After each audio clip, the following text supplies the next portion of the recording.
What's up over there, Tim? I'm thinking about Carl Weathers a lot. Oh yeah, what about him? Well, on the show, I called him a poor man, Ernie Hudson. I don't know. I feel like that was kind of strong.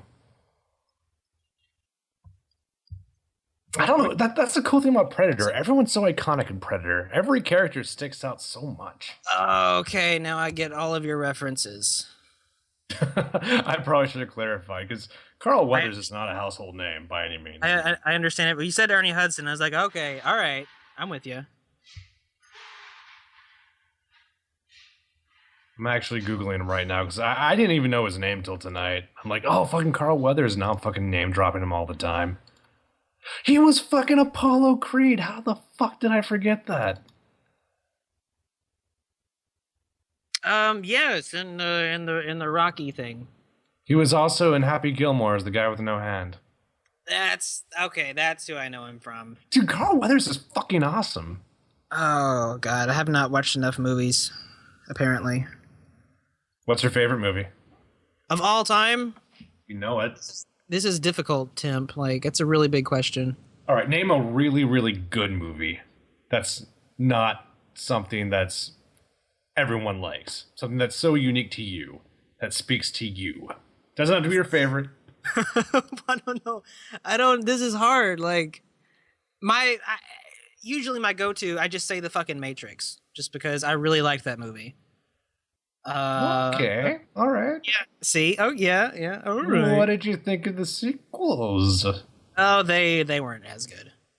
I actually like part three. Part three is my favorite, but part two is a piece of shit. But I think part three is underrated. Part three is the one that I've seen the least, so I should go back and rewatch that. I own all of them. I don't know. I usually watch the first one. I'm like, I'm good. What about you, sir? Favorite movie of all time is probably. I'm not gonna say my favorite movie of all time because it's kind of it's not controversial, but people when I tell people they're like, really, like that's your favorite movie, like that's a 3 out of 4 star film. That's no. But one of my other favorite movies, which I think most people would agree is an amazing cult film, is Office Space. I fucking love Office Space is Office great. Space. Office Space is great. Like, that movie speaks to me so much. I love Office Space. Like I like you could argue the job I'm doing right now is a quote unquote call center job, but I get like 10 phone calls a day in an 8-hour shift. So I don't even think of it like that. I'm a claims adjuster. That's what I am in my brain. But I used to do a real call center job, and that was for Apple. And that might be the most miserable I've ever been in my life. Like, I don't think I've ever been so unhappy. And I was making shit for money, but yeah. No, yeah, that I can imagine. I can see how that would be the case. So I don't know. That movie kind of speaks to me on a personal level. Also, I feel like I know those characters. Those characters feel so much like my friends, you know? Yeah, that whole fucking movie. I don't really like talking about my flair. Do we want to do Office Space character matches? Do you know who you are in the Office Space film? Oh my God, I've never thought about this, but maybe. I mean, I'm sure I can come up with something. Yeah. I feel like Razor is Michael Bolton. Agree? Disagree? What do you think? Yeah, I would have to agree with that.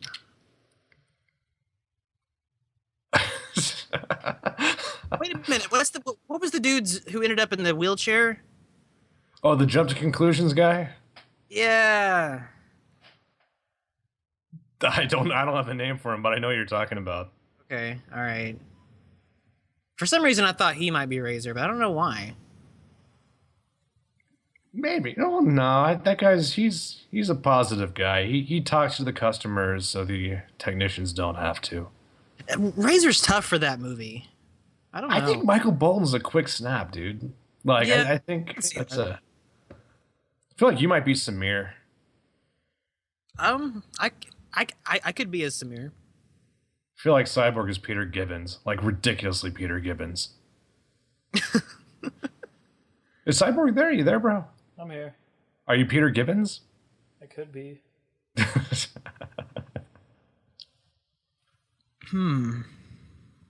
I could see that. I guess that makes me. I don't You know what? know. No, I think I might be Jennifer Aniston in that movie. Maybe, and I might be Samir. And Because Shadaloo might be the bone roller coaster guy. You're not Samir. You're his neighbor next door. Oh my god, dude, that's fucking. oh, that dude, yeah. Like, I don't know if I agree with that, but my friend said the same thing, so now it kind of bothers me. Yeah, that's who you are. I don't remember that guy's name. I just always call him Peter Man. His real name is Diedrich Bader. He's from the Drew Carey Show, but I Oh don't yeah, I don't know. yeah. I don't know the character's name. I should. They fucking scream it in the show because he lives across the wall. So watch out for your cornhole, buddy. Thanks, man. I will. Yeah, I want to say like Abe or something. I don't know. I'll look it up. Abe, okay, yeah. It's probably not Abe, but you never know. Let's check. Peter Man, there's breast exams on shit too. Two chicks at the same time. If you had $1 million. Well, that's a good question. What would you do if you had $1 million? Oh my god, it is a good question, and I can't answer it first. Lawrence is his name. Lawrence. Okay. Lawrence. He fucking not- looks like a Lawrence. Yeah, you're Lawrence.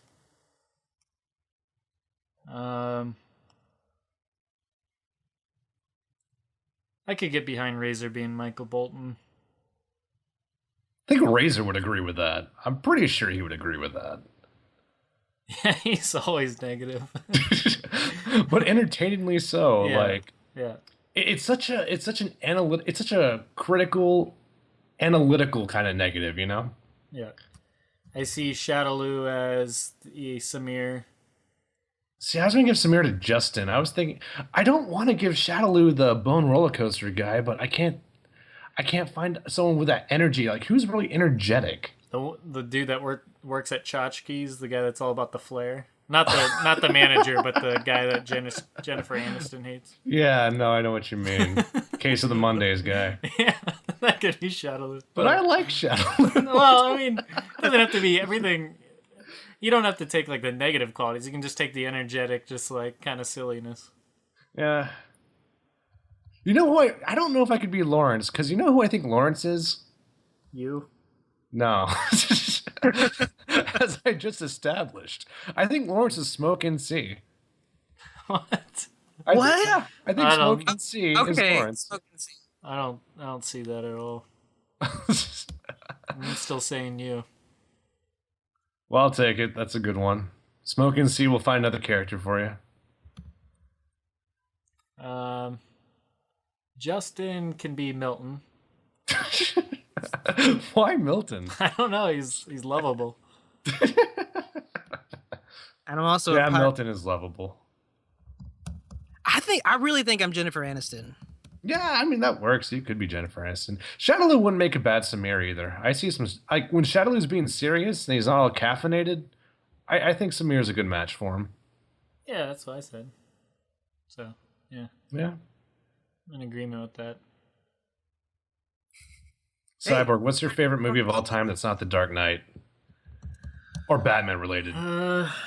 Let's just take superheroes out of the equation because I like Yeah, a lot of the completely. superhero movies. Completely taken away. Really love the Back to the Future series. Really like The Prestige was really good. Oh, that was a fucking good movie. Memento was good. Christopher Nolan's made a lot of good ones, so I don't know why he gets so I much haven't shit. seen The Prestige. Prestige is amazing. Inception was good. Once again, another Christopher Nolan movie. I just like his style of filmmaking. He always has good twists and cinematography and whatnot. But trying to think. Those would definitely be up there. Probably top 10, 15. Definitely, like I said, Back to the Future. I really like... Favorite comedy, maybe? Favorite comedy? That's tough. I mean, there's so many good ones. Anchorman is a big favorite of mine. I just like that humor style a lot. What do you think of Step Brothers? I like Step Brothers a lot. Not only do I like it a lot, I think it's better than Anchorman. See, I like all of Will Ferrell's movies, honestly. I mean, I'm not one of those people that are like, oh, he's doing the same character over. I mean, he is in a lot of ways, but he's funny. I think Will It's a Ferrell's stand-up act, you know? Will Ferrell's one of my favorite comedians of all time, just because he's just in so many good things. I mean, him and Jim Carrey, they rival each other for me, because Jim Carrey was really great in the 90s and whatnot, and that's a big inspiration on like my sense of humor. Like I like that ridiculous, make an idiot of yourself for other people's enjoyment type of thing. And Will physical Ferrell's been comedy. pretty consistent overall. That's where Jim Carrey has it for me, is just physical comedy. I like physical comedy. I like just going out and like hurting yourself for other people's enjoyment like that in that stupid way. But Will Ferrell is hilarious for his one-liners and quotes, and just his characters in general are really hilarious. But I don't know. I feel Favorite like Kicking comedy. and Screaming is really underrated. Yeah. Yeah, that was good. Like I said, Anchorman's good. I like like Ace Ventura is probably top 3 for me. Really love Ace Ventura. Either 1 or 2, both are good. I like I don't know, Dumb and Dumber is really good. Yeah, that sort of silly, ridiculous humor over the top. Tommy Boy's good with Chris Farley and all that. I love Chris Tommy Farley. Boy's really good. I love that relationship in that movie. Yeah, same thing with Black Sheep. Yeah. Something really real about that friendship in Tommy Boy, though. Like that, I can see I know 2 friends who act like that. Right, and I think they were friends in real life, going out of Saturday Night Live and all that. So, Did y'all know that David Spade wouldn't go to Chris Farley's funeral? no. Yeah, he wouldn't go. Yeah. Well, some people don't go to funerals because it's too hard for them. So. Yeah, that's pretty much what he said.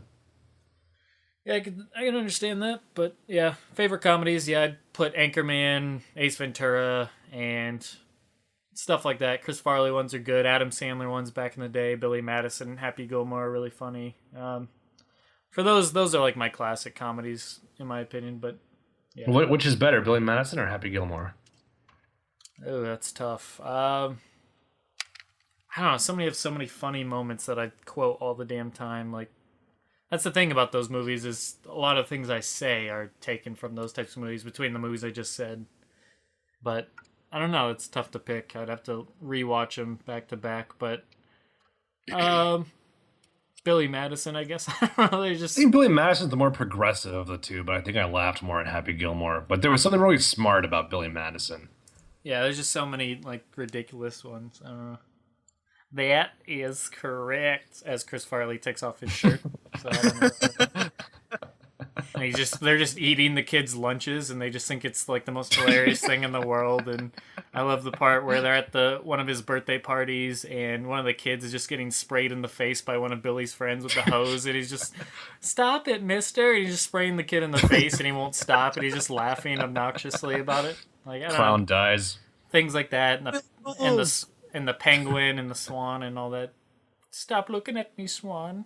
And I don't know. There's just so many.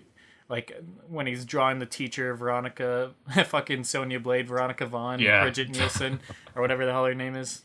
Is that right? I don't know. Bridget Nielsen. Is that? Yeah, there you go. Is that? I know that's okay. right. Okay. But yeah, he's drawing her on the paper, and he's like, "Oh, so hot. Want to touch the hiney." And as he's drawing her, she's just like watching over him as he's drawing her. Chlorophyll? It's more like borophyll. No, I won't make out with you. And just like, there's so many quotes I just write out. Like, anytime I watch those movies, I know exactly what they're going to say. But I mean, I can quote so many quotes just from thinking back, because I've seen those movies 10, 20 times each. Like, it's ridiculous. But yeah. That's how I feel about Dirty Work. Dirty Dirty- Work is one of my favorite movies ever. Dirty Work was good. I enjoyed that Norm Macdonald one. That was a favorite growing up, but yeah. How about you, Django? What's your favorite comedy? I was thinking really hard about this. I would probably either have to say Spinal Tap, Ooh, that's a good one. or Wet Hot American Summer. I've never heard of that or seen it. It's really fucking good. I feel like a hipster now. Love the vacation movies too. I love the third one a lot. The first one's good too, but as I get older, Randy Quaid becomes more intolerable in that movie. Oh my god, he's like tremendous. But I know he is, and I'm a big Randy Quaid fan. But in that movie, like I feel like I relate more to Walt every year I get older, and when Walt is annoyed, I'm annoyed. I think that's where I am at life right now. I feel like I relate more and more to Chevy Chase and Chevy Chase movies. Yeah, I like it. I mean, like if we're talking like TV shows, I'm a big fan of Married with Children, so I'm all about that like miserable husband with children and wife, and his life is miserable, and you feel for the guy, and yeah, I love that type of humor. Just how you said it. Yeah, Yeah, no, I can really empathize with Al Bundy. Yeah, I mean everyone can, every guy can. I mean, not that you have wife and children, but you've had your moments where you're just like, dear God, what the hell? Like I always just get such a shitty end of things, or I just want some peace and quiet, or to be alone, or this or that, or I don't know. It's just hilarious, and Ed O'Neill's facial expressions are hilarious. When it comes to acting, I'm all about like body language and facial expressions, and he's just got it like on par. And I don't know, I love that type of comedy. So I like Seinfeld. Like Seinfeld. Ganondorf. I like Seinfeld. I like a lot of those old shows like Cosby Show, Friends, Roseanne. Like I was practically raised on Nick at Night, Cheers, and all that shit. So I watched all that growing up. So I don't know. I still enjoy those things. Saved by the Bell, Fresh Prince, not so much Nick at Night, but I mean those. Enjoyed those as well. Even going back to like Three's Company, like once again, like John Ritter, Jack Trippers, like his physical comedy and facial expressions and reactions are hilarious to me. So yeah, I don't know. That's what I do. Those and The Simpsons and stuff like that. But yeah. I don't know. I lost track of Simpsons about 12, 13 years ago, so. Yeah, I did too for the most part. But I mean, I watched the marathon like religiously when they were doing all the episodes. So I caught so many of the episodes, and even some of the newer ones were actually a lot better than I thought they would be. So I kind of turned a new leaf on the fact that I used to always be like, man, The Simpsons really fell downhill, and it's like, yeah, they got kind of. I mean, they obviously started running out of ideas, and they weren't as edgy or funny as they used to be. But I mean, they still have a lot of funny humor to them, I think. So. Yeah, well, Simpsons, I feel like maybe it did go downhill. I'd have to go back, obviously, but South Park did not go downhill. But I just burnt out on that style of humor. I just got tired of it. See, I don't think South Park really went downhill, but I do think it had some lull periods where, I mean, more recently in the past few years, they've really picked it back up. But there was a couple years there, 2 or 3 or 4 or whatever, that they just, I don't know, they just weren't as funny anymore. But they've definitely picked it up since. And for me, Family Guy, I don't know, I don't really care about Family Guy much anymore. It got too tedious. I mean, the same kind of stuff. Yeah. Like it's funny for cheap laughs, but I'm much more into like Simpsons, Futurama, or South Park. I think are my top 3. Like that's my Mount Rushmore basically of like cartoon comedy. What's the name of the guy that does Family Guy? Seth MacFarlane. It's Seth. Yeah, MacFarlane. Seth MacFarlane. Something about his sense of humor just doesn't work for me. Like his movies too. I didn't care for Ted. I didn't care for I didn't even watch him. Million Ways to Die in the West. It was like I heard that movie was a piece of shit, though. Like I heard that was like really bad. It's something yeah, about Seth MacFarlane just rubs me the wrong way. He just comes off very smug. I don't know. He seems a little prickish. Yeah. He just seems like, hey, I'm successful and I'm funny and I got one of the biggest hit TV shows. Haha. Look at me. I feel about Ricky Gervais. Ricky Gervais just comes off as a dick. And I loved Extras. I thought Extras was amazing, but I don't know why. It just seems like, I don't know. But yeah, I like the American version of The Office, speaking of Ricky Gervais. Obviously, he's on the British one, but I do like the American version of The Office, even though it got a lot staler after Steve Carell left. The last season was really bad, I feel like. The finale was really good, and I think the last few episodes were good, but yes, the last couple seasons were really dreadful, honestly. They drug on way too much. It should have ended with Steve Carell. Yeah. No, yeah, that's exactly how I felt about it. But then I stuck around and I watched the bit with fucking Robert California. Yeah, James Spader. Spader. And the Will Ferrell parts were good when Steve Carell was still around, and they had they had bright spots every once in a while, and you still watched it for Jim, Pam, and Dwight and whatnot in the gang, but it just wasn't the same. Obviously, Steve Carell was a huge part of that. I feel like He was, yeah. playing It's off just, his character like, was good. yeah. I feel like it really should have ended whenever he left. Yeah. Yeah, I don't know. It's just definitely a shame, but yeah, it's still one of my favorite TV shows of all time. Definitely top 25, I'd say. But I mean, I've loved so many TV shows over the year and watched so many like crazy. Breaking Bad is definitely towards the top of the list, if not the greatest TV show. Walking Dead for me is still really good. I don't know. There seems to be people that say it's just not. It like died off after the first or second season. But I don't know. I just Walking feel like Dead or Breaking Bad? Walking Dead. I don't think Okay. anybody said that about Breaking Bad. Breaking Bad was No. solid from start to finish, but for some reason, I mean, even though Walking Dead keeps breaking records every finale and series premiere, so clearly people are still really loving it, but there's definitely a vocal minority that just love to hate on it. I mean, I guess everything has that vocal minority that just really shits all over it, but I just don't get the, saying it's crappy writing or it slows down. It's like it's a TV show and they're making a shitload of seasons out of it. And honestly, I feel like the tension and the drama is always there. Not every episode can be balls to the wall intense because you got to build up to those moments. That's why the intense moments are so damn good, is because you spend 2 or 3 episodes building character development and building up a story and tension, and then when it finally, the payoff is always worth it in my opinion. But I don't know. No, I agree.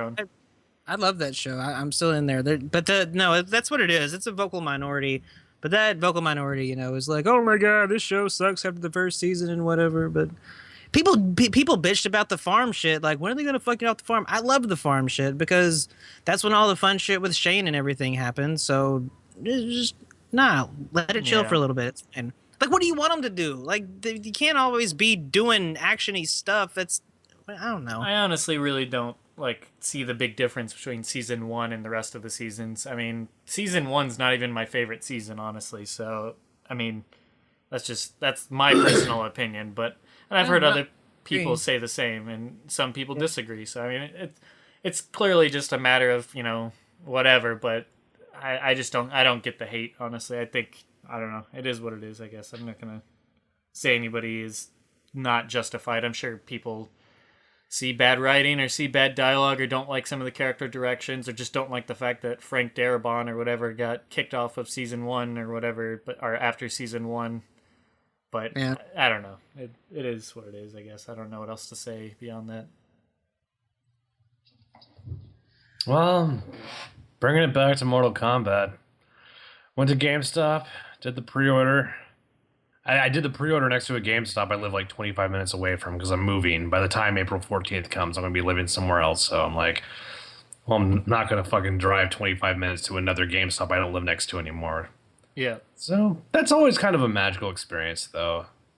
They ask you, do you want to pay like 20% or do you want to pay for the whole thing? I'm like, I'll pay for the whole thing. And I have the receipt. I'm looking at the receipt when I get home and I'm feeling a little like, yay, a little happy. It's kind of good feeling. I tell my friends that when I was a kid, what made me super happy was going to like a toy store and I'm surrounded by toys. I'm like, toys make me happy and I'm surrounded by the thing that makes me happy. And when I grew up, I wasn't into toys, obviously. So I go to liquor stores and I'm surrounded by the thing that makes me happy. I'm like, this is so fun. I love this. I love drinking. I can't afford it. But right now I'm at a liquor store and everything looks so amazing. I'm at Specs and everything at Specs. I just want to take it all home with me. And now that I'm older, and I don't really drink much anymore because I'm trying to get healthy again, I don't even have that anymore. So all I have is the fucking pre-order for Mortal Kombat every 4 years. That's all I have left. I don't want to lose that. That'll be when I drive home with my 2 copies of fucking Mortal Kombat. Yeah, it'll be great, but I don't have many more moments like that anymore. I mean, there's still a bunch of shit that makes me happy. I mean, the reason we had to do the podcast tonight as opposed to yesterday is because I was hanging out with some friends and that was a blast. But I don't know. There's like having a good time and then there's just that like electric happiness you only get when you've been waiting for something for a while. Sex? Huh. Yeah, maybe. But doesn't that get old after a while though? You don't think? Now, here's why leading up to Mortal Kombat and the hype is related to sex. No, I'm just kidding. Well, that does remind me, though. Let's see if I can bust out the YouTube comments. Some people were talking about what we said. It sounded like there was... I feel like there was a misunderstanding somewhere, so I'm just going to clarify a few things. Uh-oh. No, it's all good. It's cool. It's little stuff. What was the... I think it was from Mojo. Let me see. I'm going to the channel, and I'm going to the... You fucking named it. Where have you been? I said I was going to do that. And you did it. It's awesome. I'm glad. What was the comment? I don't know. I didn't even read them. But thanks for your support, Mojo. I did see Yeah, that. no, we definitely do appreciate it. Yeah, he basically was doing a summary of my argument as to why I don't think the marketing's good. And some of the points are that I don't like the new characters, that Lee May and Smoke haven't been announced yet, and that a lot of the MK4 through MK8 characters aren't in the game. Just to clarify, we did talk a lot about that, but that was in response to Justin saying, "What would it take to get you excited?" And that would get me excited, but that's not really a commentary on the marketing. The other part was when Cyborg said, "Why do the MK Deception characters need to be in there?" So that's why we talked about that. That wasn't part of my thesis. I just wanted to clarify that.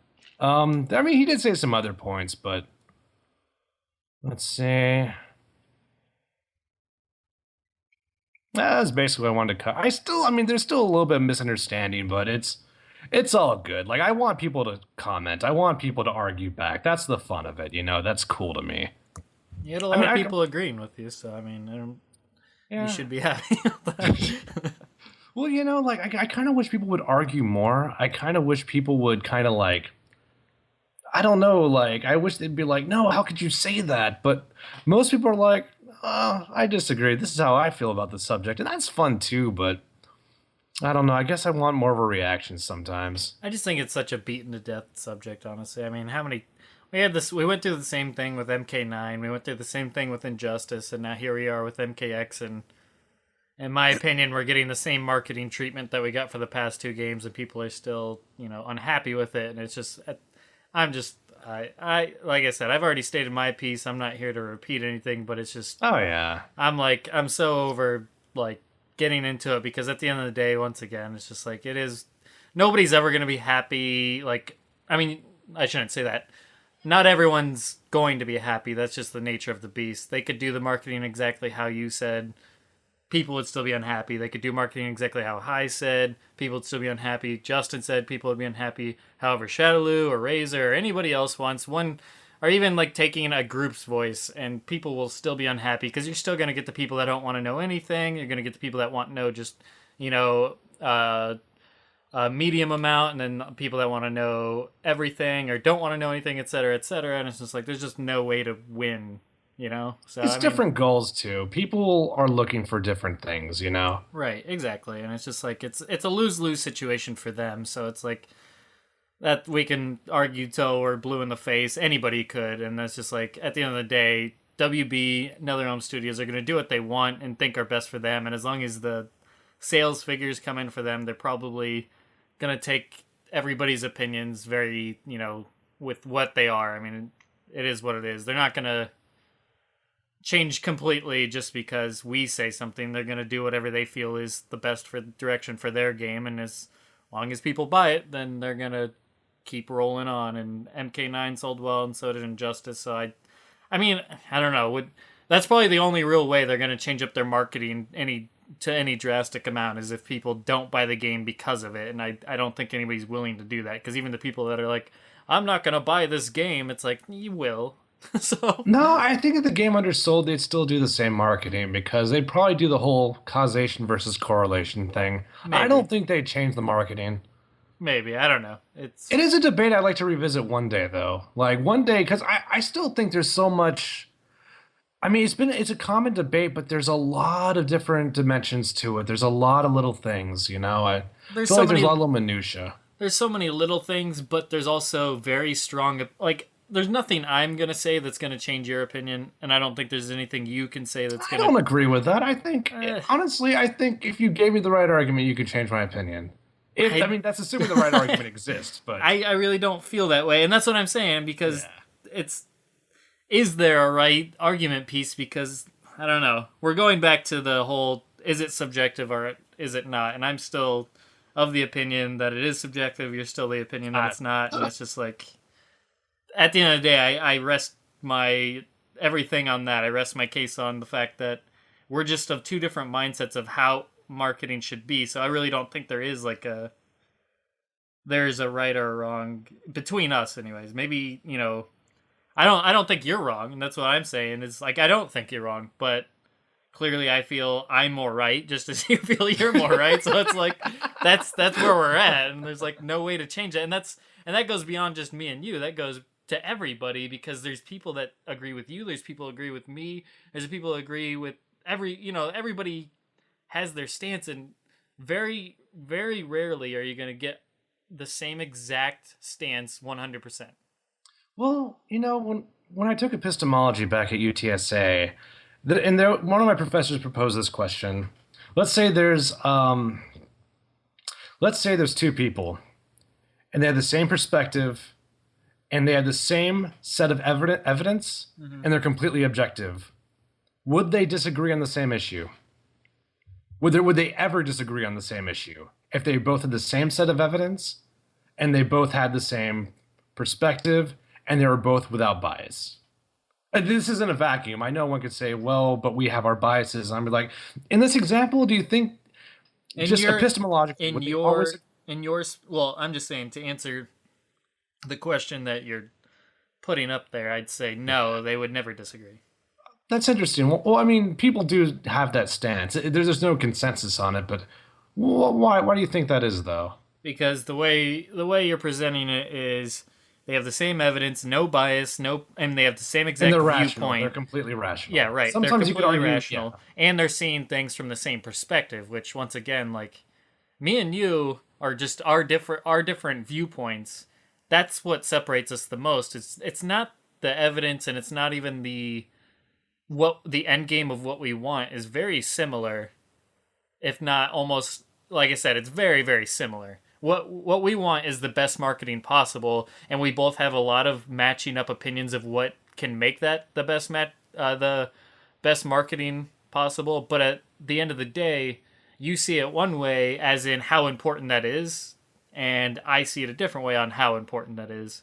And example, though, yeah, go on. Well, I'm just saying, and we both want it for different reasonings, and WB, I'm sure, in NetherRealm Studios want it for different reasonings. They probably care about hype for their game, as any company would, but I think at the end of the day, more so than hype, they care about sales, because after all, they are a business, especially WB. They care about getting people to buy the game and sales. And yeah, they want to get people excited, but getting people excited and hyped is part of getting people to buy the game. But in a case where somebody's going to buy the game, whether they're hyped or not, because just us diehard fans, that's what we do. We buy it whether we're super hyped. Just because we've been buying this game for so many years now, it really doesn't matter. Plus, you being part of the tournament scene and whatnot, you're just, you're going to buy it for the competitive aspects alone. And it's like, to them, that's all that, I feel like that's all that matters. Or if it's not all that matters, it's like 95% of it is just getting you to buy the game. 5% of making sure you're like super happy with it. I'm not happy with the game, but happy with the way they presented it to you. I don't know. A lot of that was weirdly worded, but like I said, though, I don't think there has to be percentages. I think you can do 100% on both. I don't think there's any contradiction. Which is kind of why when you guys are bringing up like what's more hype, the experience of playing the game or the marketing and the anticipation. And I'm thinking, even if you think one's more hyped than the other, the second one's the hype when you play the game is going to be there anyway, So I was like, why is that even a counterpoint? It's like that's going to be there no matter what. But the hype the hype when you play the game isn't going to be nearly as big if you're not enjoying the game itself. If the game sucks, you're not going to be happy to play it. You're going to be like, as soon as you turn it on, you're going to look at it and you're going to be like, what the hell is this? And then you're going to play a character, and if it's broken as shit and it's just completely poor, and I mean just okay, say you load up now and you get Armageddon instead of MKX, you're going to be like, what the hell is this? what is this? This isn't no. No, this is like something that would be made 10 years ago. What is this? You would not be hyped when you're playing it. You would just be full on disappointed. The reason why you're hyped while you play it is because A, first of all, you like what you see, but B, you're enjoying the game. I don't know how to word it exactly. I'm not the best with wording, and I'll never say that I am. I'm not a wordsmith. I'm not a fucking, like, I have trouble enough getting my damn thoughts down that's why I write long ass posts, is because I have a hard time, like. Yeah, I think that goes for both of us. Yeah. I feel way more comfortable talking when I'm writing. I feel way more comfortable articulating myself in word than I do. Yeah, it's because you can take your time and, make sure everything you say comes out the way you're intending it to. And it's just like when we're recording something like this, you got to keep talking because 10 seconds of dead air just isn't entertaining to anybody. So you just have to force words out, and it's not always the best representation of what you're saying. That goes for all of us. But I mean, it's just like, I don't know. Like I said, it's different spheres, I think. And I think that's where especially me and Mojo disagree. I mean, he agreed with you that the marketing is only bad if no one buys the product, but I think that's a different sphere. I feel like that's a different argument. I'm not arguing the effectiveness in terms of how well or not well it's going to sell the game. That was never my thesis. That's where I think a lot of the misunderstanding is. Right, no, I get you. I understand you. But I want to do a quick Django check. Django, you there? He's there. Django is here. I just don't think he has any interest in revisiting this, honestly. Honestly, I don't think we do either. I think we I just don't have a valid opinion about this. Like I think I said this last time, if I recall correctly. I'm just like, I personally, for me, I honestly don't care about the marketing. I care about playing the game. So if they stopped right now, come April, whenever it comes out, like, I'm gonna be playing it and I'm gonna be happy, most likely. So, and that's the thing is that happens. That's why I'm not the best to argue this either, is because I do care, but I don't care enough. I really don't, because I agree with you. If they stop now, I might lose interest, but no matter what, come April 14th or whatever, I'm going to be there playing the game and super hyped about it, super happy, because that's just, I don't know. I'm a very positive and silver lining type of guy. You could fucking, there's been so many times where something shitty happens, but I'm always like, hey, but this, look at this, don't forget about this. And it's just like, I usually don't focus on the negatives about things. So, I mean, it's like that 2-month period that we went back and forth on, and we both agree they could have done that better. And that was a huge part of this, is that at the end of the day, I look at that 2-month period and I'm like, they gave us 2 months of complete wasted potential for sure. I'll agree with that 100%. But at the end of the day, they gave us 6 or 7 months where I thought they did decent or good or okay, varying degrees. But like I said, I'm okay with a slower burn and, dump a lot more information in the last 2 months. I feel like that keeps me more interested, because I don't know. I'm very impatient, but at the same time, if I can get through a shitty period for a better period after that, like say, like we talked about, where they just do 5, 5, 5, 5, 5 type of thing versus 1, 2, 3, 4, 5, 6, 7 type thing, I'd much rather take a shittier start and, fucking fireworks at the end than just kind of like decent to okay the whole way through. I don't know. It's just, I feel like that's where we differ the most, honestly, on the marketing itself. Is we have totally different, not totally, but we have just different desires and what really gets you pumped personally. I think that's where it comes at the end of the day. That's another misconception. I am pumped now. Like, I wasn't pumped last week, but now I'm pumped, and there's been no news. But why? Because I think the game is in my mind, the game is pretty much out. The way I see it is like, say you're a kid and you're going to fucking Disneyland, It's like you're excited for the roller coaster, but you gotta wait till June. You gotta fucking wait till the summer comes, and then it's like, yeah, I want to fucking ride the roller coasters, bro. I want to fucking go down the bamboo chute. But why weren't you like that last week is what I'm saying. What changed? Because last week I was sleeping on my bed saying, man, I want to fucking see Mickey. What the fuck? Now I'm in the park. I'm not on the roller coaster yet. I'm not in the bamboo chute.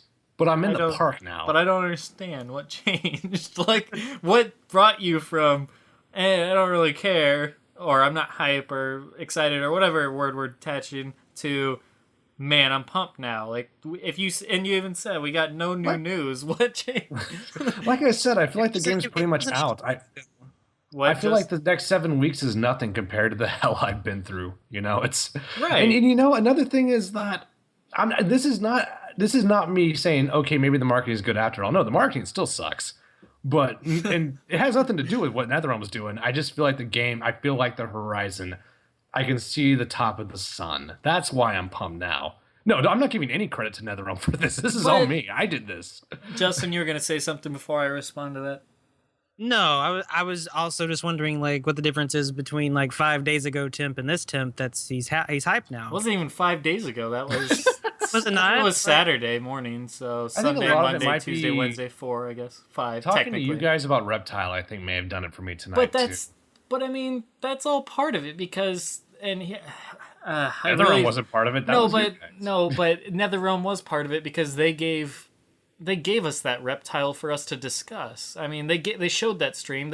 They made Reptile. They made Reptile in the game. They made the way he looked. They made the way he played. It's our job to discuss it. They hand us something, and they give it to us to sit there and speculate, pick apart, and divulge, and just sit here and discuss over. Like, what we're doing right now is perfect. Like, and the podcast is totally perfect because if they didn't give us the content to talk about, then we wouldn't have that to really. I mean, you got to give them some credit, is what I'm saying, because. Well, I never discredited them for February, but more importantly than that, I think that's where a lot of the misunderstanding was. I think you guys thought I didn't like the game, but I always thought the game was going to be good. I thought the MK9 characters looked great, even Kano. I think that's where the misunderstanding was. You said last week, and I remember you saying, and I don't think I stated otherwise. You said you think MKX is going to be the best game yet, quality-wise and all that. You're not worried about that at all. It's just you said you're not really excited at all, and due to the marketing, and that's the thing is now you're excited, and you're saying because we discussed Reptile and it really kind of like got you pumped for it. You see the horizon now, and you're like, yeah, but it's just like. Maybe that's what needs the most clarification. I wasn't excited last week, but it wasn't necessarily because of the marketing. I think I was pissed at NetherRealm, but I don't like I said I still have problems with the marketing, but I think go on. No, go ahead. You're fine. I'm not trying to interrupt you, so go ahead. Well, I wasn't trying to say the marketing is bad and therefore right now I'm not hyped. That wasn't what I meant. I meant was the marketing's been really bad. And that kind of combined with everything else that's gone around, like, I was reflecting on the marketing, and I came to that conclusion. And I happened to be not hyped in that moment, just because of certain viewpoints on the game. But that doesn't mean I didn't like the game. I still did. And the fact that it goes both ways. The fact that I'm hyped right now doesn't mean the marketing's good. I'm super hyped right now. I understand where you're coming from. I just, in my opinion, 2 questions. I'm trying to remember them. I'm trying to remember the one earlier now. Once I finally remember the one earlier, I'm trying to remember the one I had later. But the original question was, why... My biggest question is, why do you hang up on the marketing so much that it negatively affects the way you look at the game? Not the game. It doesn't really... Yeah, okay, go on. Yeah, you said you think the game's going to be amazing, but it almost feels like... Like it's personal? Well, maybe a little bit, but I mean, it's almost like it gives you a bad taste in your mouth going into the game. Like, you know you're going to enjoy the game, but you're upset by the marketing, and that affects your overall mood for the whole game itself leading up to it. And I just feel like my anticipation. Why not look at the brighter moments? Anticipation of the game, but not the game itself, though. I always thought the game was going to be good, but it does fuck with my anticipation quite a bit, but... Here's the thing, though. Like, it doesn't really affect my view of the game. It affects my view of Warner Brothers. Like, Warner Brothers actively annoyed me for 8 months. And they gave me some good stuff. There were good moments, but it's like a relationship. You have good moments, you have bad ones. Sometimes it's good. A lot of the time it was bad. Okay, I remember my other one. You only remember the times when you're making out on the couch watching Castaway. You remember that, but there's all these other arguments, and there's all these others... Right. Not returning your phone calls, and there's like, why is she calling me 19 times? That kind of shit. No, I understand that. And that was going to lead to my other question, but before I ask that, real quick, but why do you focus on the bad over the good? in the 'Cause I'm marketing. an analyst. It's just what I do. But I mean, I analyze think things. I come to conclusions. I don't.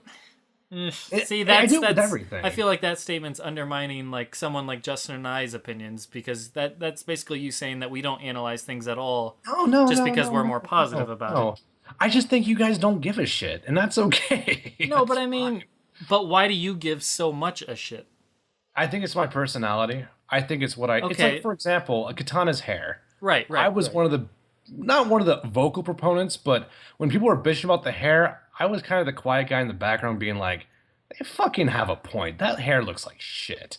But I just kind of kept it to myself, you know. I didn't want to get, I even back then I was too tired to have those debates. But I Okay, don't think anything should look like shit. But did it ruin the character for me? Of course not. No, it's also like, what's another good example? Uh, Maybe like Sub-Zero's scar and deception. Does it ruin the game? No, but it's a big problem, and quite frankly, it's fucking stupid and unexcusable. That scar should have been in the game, okay, but but it doesn't ruin the character. I mean, it's what I do. It's, I mean, it's my personality. okay, and that's.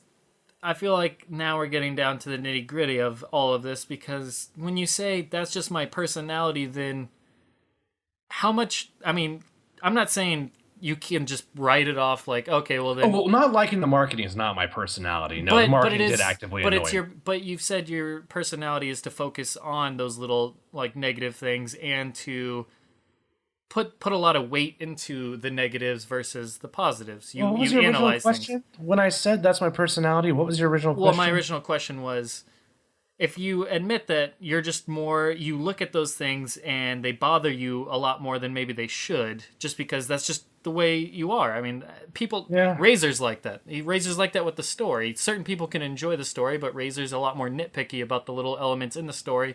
And when those go wrong, it definitely affects the way he sees things, and his enjoyment of the game, of course, or marketing in this case. And my point is, if you admit that that's your personality, that in itself is a bias that you can't necessarily, because every marketing to every game is going to have faults, and if your personality is leaning towards letting those negative aspects or the faults of them or the flaws in the marketing outweigh some of the good aspects that they do, then I feel like that in itself isn't, they could do something that's better, but a change in your direction might be a negative change in another person's direction. So at the end of the day, is it really a personal bias of why, like, I the think negative maybe that aspect? comes down to, remember how you said you thought a lack of interest was good? How you thought that was necessary for the marketing? To a degree, of course, yes. Yeah, well, that's the kind of the point I was arguing last time. I was trying to say that uh, a, a lack of interest in the extent which it happened with. Well, I feel like we're having the marketing debate again, so I No, don't want to dwell on this it's too good. much. We're at least covering different ground this time. Yeah, I feel like there was too much lack of interest. And this is where maybe you and Mojo are going to say, well, it's all subjective. What people forget is that emotion has an objective cause. The experience Right. is subjective, but the emotion has an objective cause. If you were to say, why is there so much if you would be like, here's the top 10 reasons why there's so much unhappiness in Darfur, no one would say, well, unhappiness is subjective, so why does it matter? No one would say that. That's not a valid standpoint. I think the lack of interest was very real.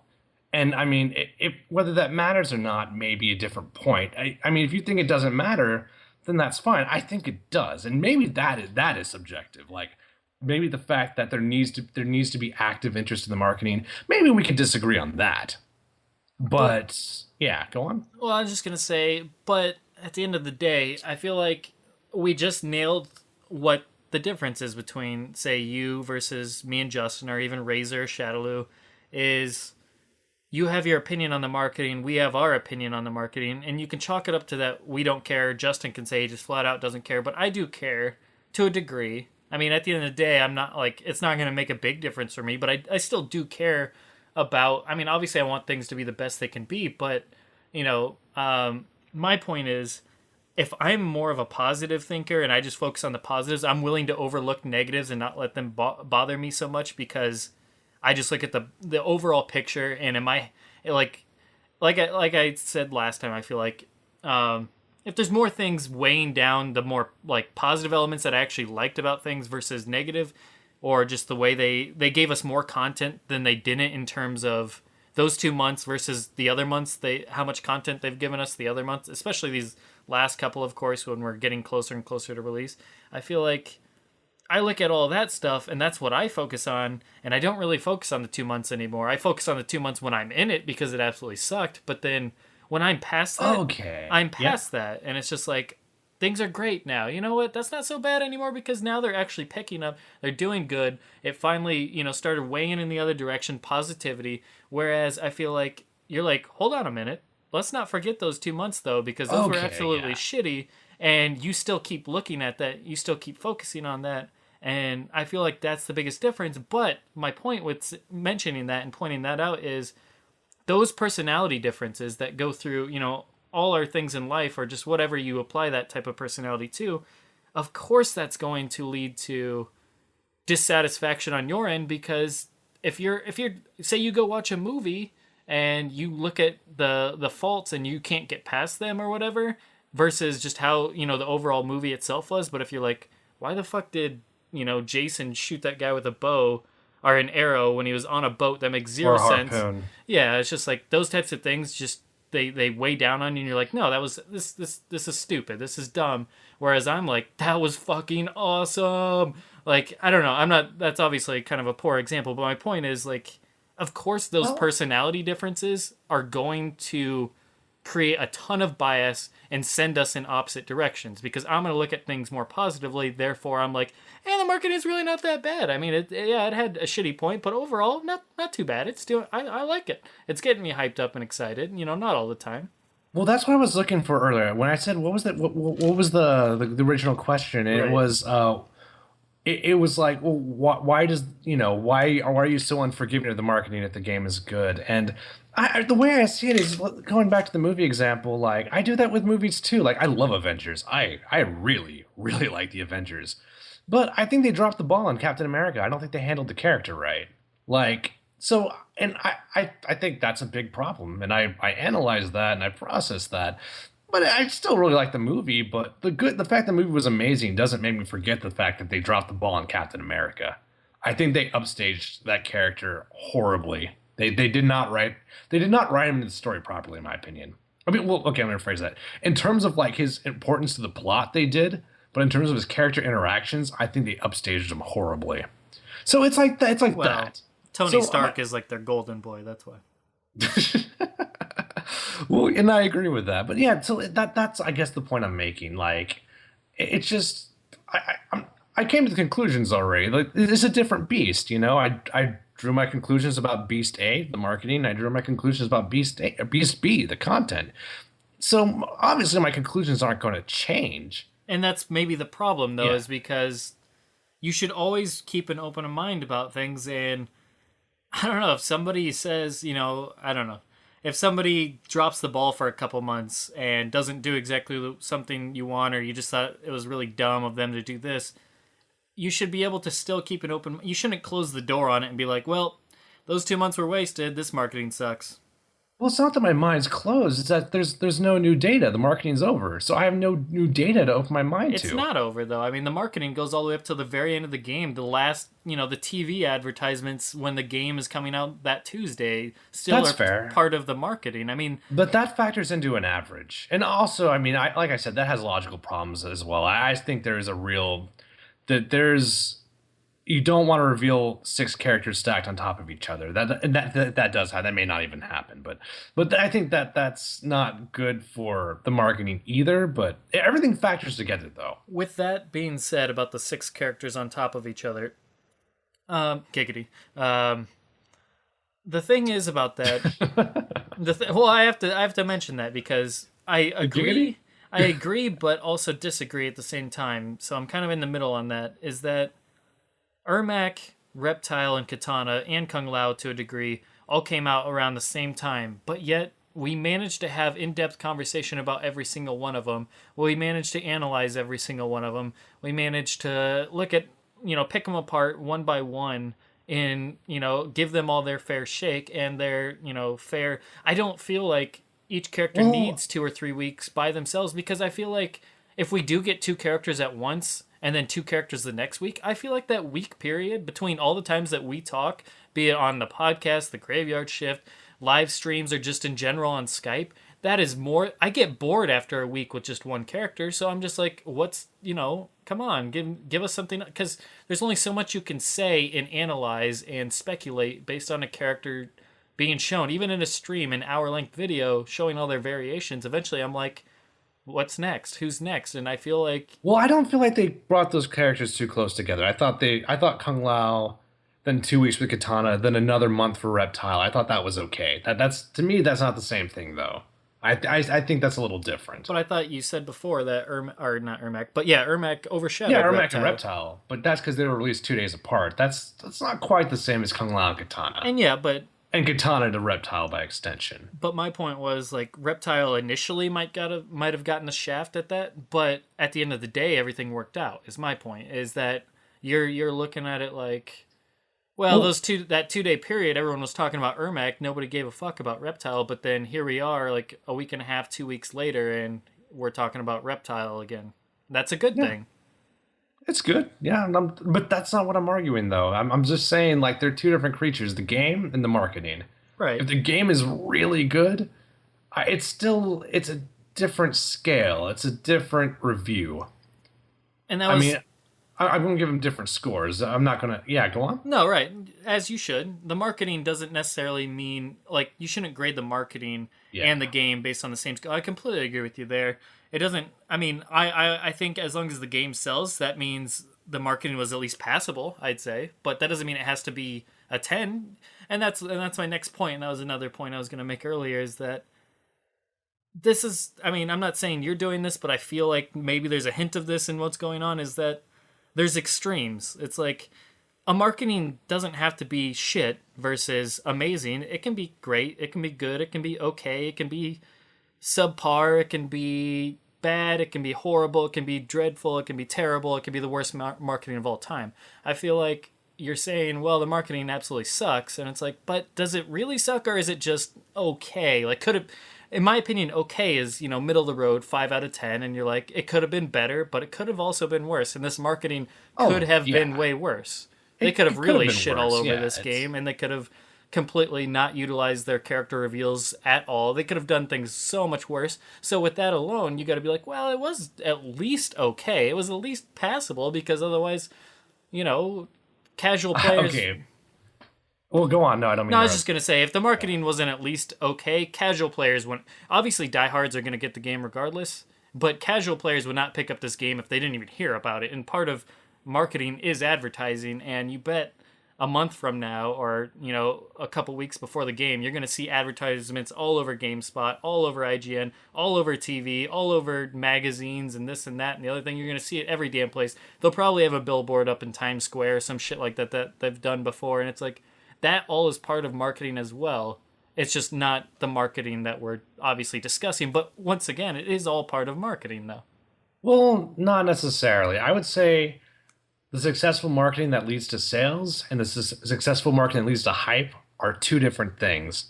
And like I said, it comes to, if someone's going to say the marketing or the sales are all that matters, is the only reason it's the only scale for the marketing, that's just going to be... You see eye to eye or you don't. You think the hype matters or you think it doesn't. If you think only the sales matters, there's no argument to be had, to be honest with you. We're not arguing anything. We're, it's not right versus wrong. It's red versus blue. Right. It's like, I think hype is a genuine goal. I mean, either they value that or they don't. I value it. I don't value it as much as you do, and I think that obviously we made clear last time, and Justin feels the same way, and that's perfectly normal, and other people value it just as much as you, and they agreed with you.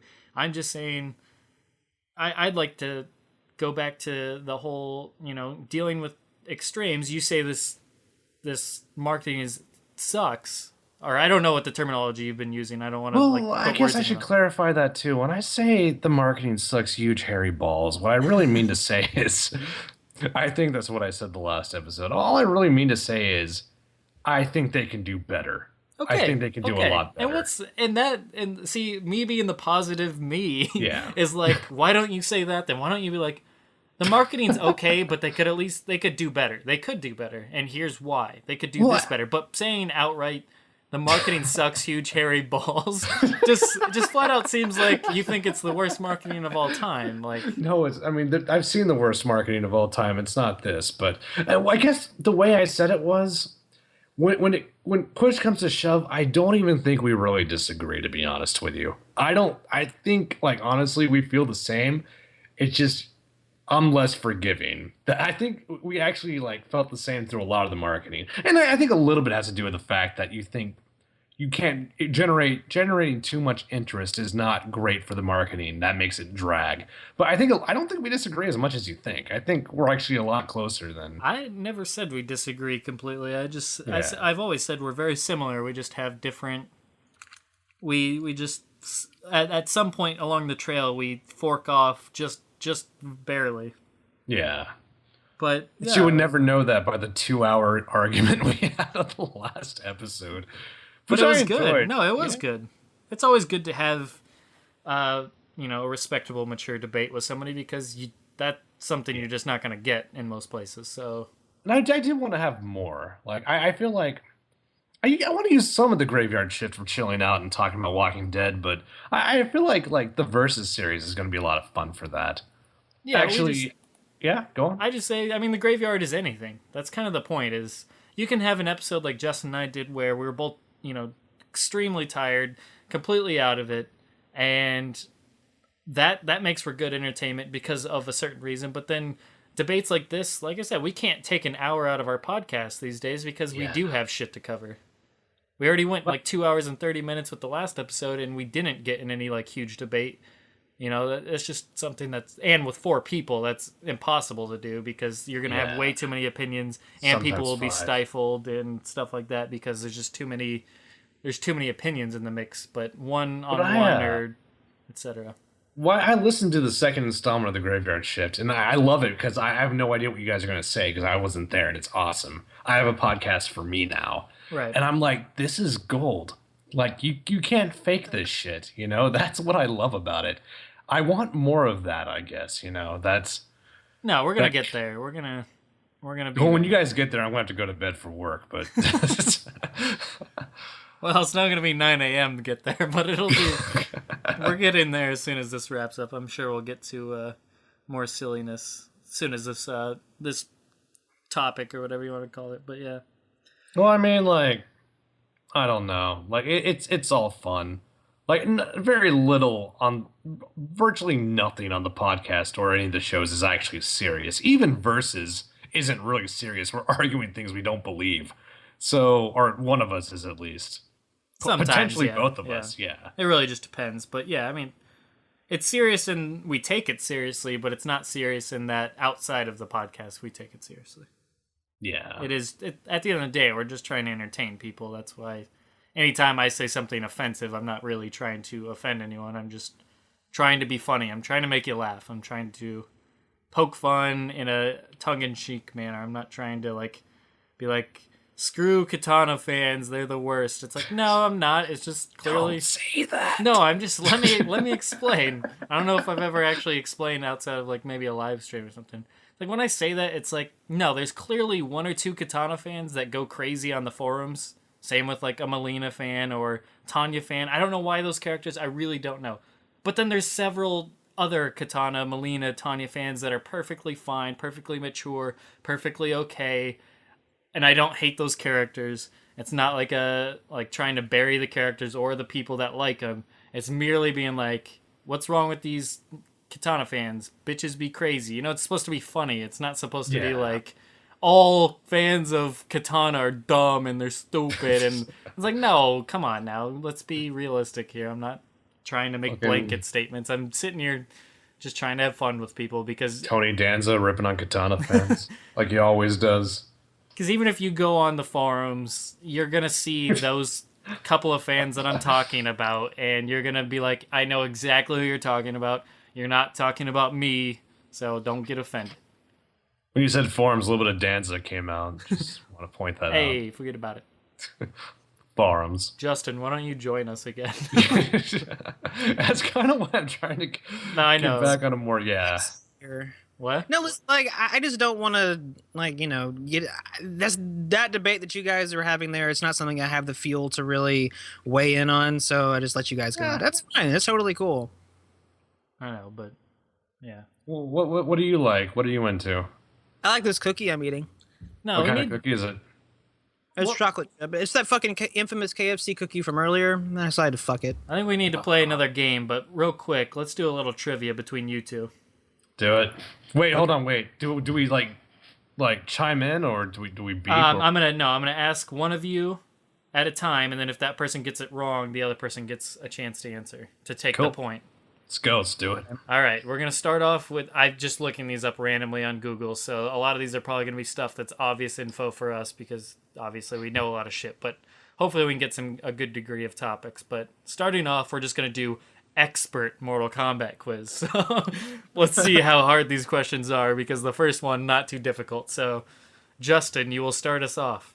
Tremor only appeared in which of these games? Mortal Kombat 2, Mortal Kombat vs. DC Universe, It's multiple choice. Mortal Kombat Special Forces, or Mortal Kombat Deadly Alliance? Look, I'm gonna need the special. I mean, fuck. I'm gonna need the multiple choice in a minute, just not for this. The correct answer is Special Forces. All right, that is 1 point. All right, Temp. Aside from Shang Tsung, which other character consumes souls? Can consume souls? Shao Kahn, Quan Chi, Ermac, nobody. Shao Kahn. Correct. Do we have to do multiple choice? Is No. that a thing? No, we shouldn't because these are already easy enough. This is kind of a dumb quiz. I've had trouble with that one. All right. Did you find a quiz or are you making this up? No, this is actual quizzes. I'm hoping to find like an actual challenging one. All right, next question. No longer doing the multiple choice. Okay. Which cyborg was in Deadly Alliance? Cyrax. Yes.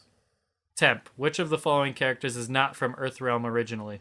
Okay. Yep. Cabal, Bo' Rai Cho, Sub-Zero, or Scorpion? All right, Cho. Correct.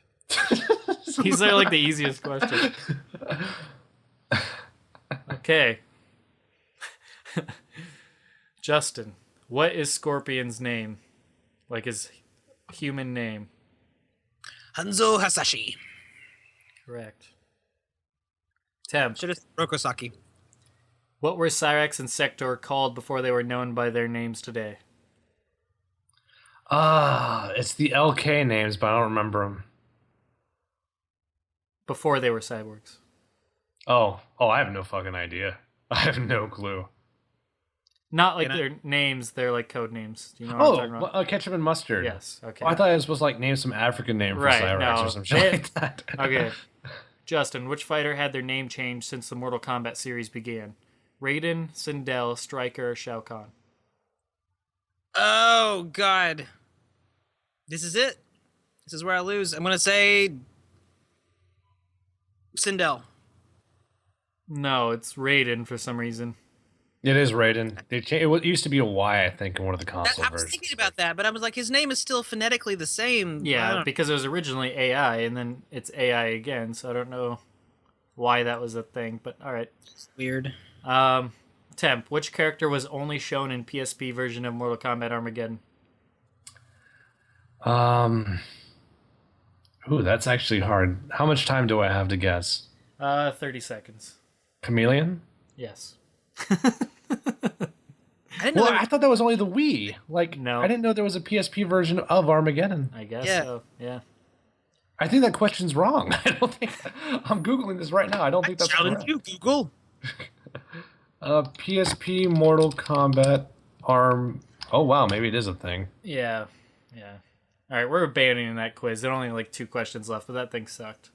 Let's try and get an actual difficult one. Let me search Google for a difficult Mortal Kombat quiz rather than fucking these ones. I feel like maybe story-related stuff might be more challenging for you guys.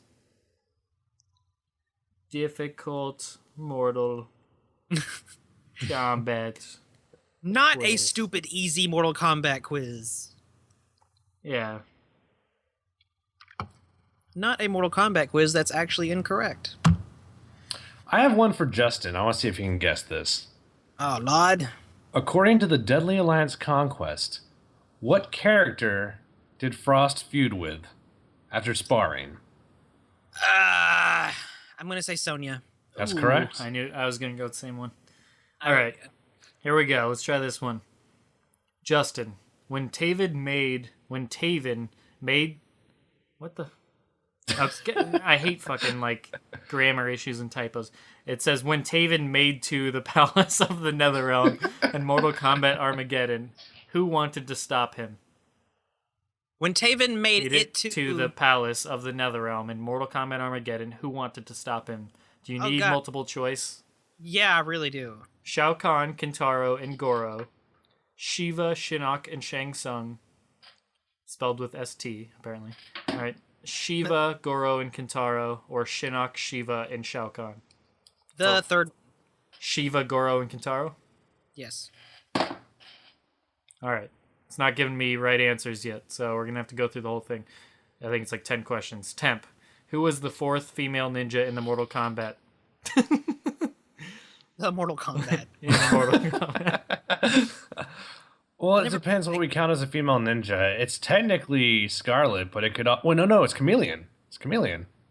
With a K. That is not a choice. What the fuck? Well, it's right. All right. It depends what they define as a ninja. It's either Tanya or maybe Scarlet? Well, you get one choice, sir. Tanya. I'm going to say Tanya. Okay. All right. Justin, when was Meat's debut in Mortal Kombat? Mortal Kombat 4. Okay. Temp, why did Dagon leave Taven in Mortal Kombat Armageddon? Like, could you be more specific? So he can defeat Blaze, so he can have godlike powers, or so he can beat his brother. So he could have godlike powers. Okay. Number 5. Was I right? We won't know until the end. All right. Justin, who is the sex icon for Mortal Kombat? For most people and not for me personally. Sure. I'm gonna have to say Totally different. Johnny Cage is not an option. I didn't know there were options. There's options, but I don't want to read through them all. It's a female, so I'll... Oh, okay. Most people think sex icon is female, but it's cool. We know where you're going with this. I don't know where I'm going with this. Sure. I don't know. I don't Sonya. Oh, Jesus Christ. Sonya's not an option. This is the most relative thing ever. Jade, Frost, Lee May, Melina, Tanya, Katana, Serena, Kira. Those are your choices. So every other female that I didn't name. Sure. Melina. Okay. Ooh. Temp, Goro killed what person? Sonya, Shang Tsung, Jax, Johnny Cage, or Liu Kang? I don't think he killed anyone. I'm going to say... Wait, go through the names again? Sonya, Shang Tsung, Jax, Johnny, or Liu Kang? Girl canonically did not kill any of those people, but I'm going to say Cage. Well, we'll see. Might have been in something we're not thinking of. Justin, who was faced to fight? God, I hate these questions. Who was faced to fight to the death in the Red Dragon clan? Kira and Cabal, Cobra and Kira, Cabal and Cobra. It's not even the fucking Red Dragon. I don't know. No, these questions are bullshit. I'm sorry. No, hold on. Keep it going. Kira and Cobra. Kira and Cobra. All right. Temp, how old is Jade? Holy shit. Well, I'm assuming they mean Katana because they fucked up everything else. I'm going to say 10,000 years old. 10,000? Yeah. Okay. Your choices are 25, 250, 1,000s, or 10,000s, just so you know. 10,000. Okay. Justin, who guided Chichinko in his quest? Damashi. Wrong. It was actually Kamashi. Oh, really? Temp, final question. No, I'm just kidding. That's just one of the choices. Temp. And finally, who is Earthrealm's last hope for freedom of Outworld? For Freedom of Outworld? Yes. Like freedom from Outworld? For Freedom Okay, choices. of Outworld. Fucking give me the choices. Sonya, Johnny, Jax, Liu Kang, Katana. Fucking Liu Kang. Okay, let's see the results. Show me potato salad. Shenanigans. You guys got an 80%. Here's what we got. How old is Jade is 1,000s, not 10,000s. Isn't Katana only 1,000 years old? No, she's 10,000, I think. I think it's 1,000 actually. In the movie, don't they say she's 10,000 years old? Shang Tsung says it, I think, even. I'm not sure. And Justin, you were wrong with Mortal Kombat 4 because with Meat because he actually debuted in Mortal Kombat Gold. That's wrong. That is straight up fucking wrong. It's not actually true because I played him on 64. Dude, I'm just telling you what the quiz says.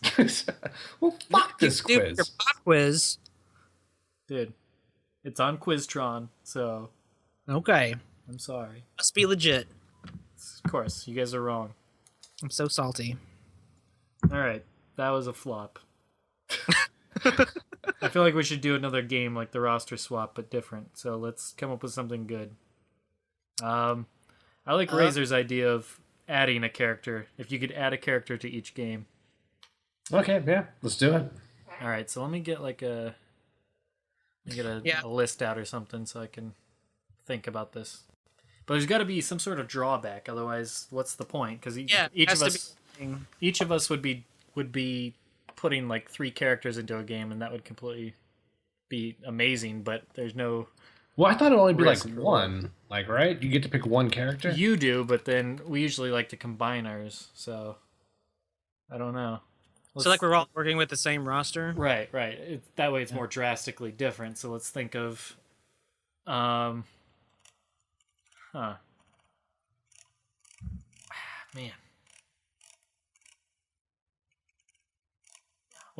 don't know.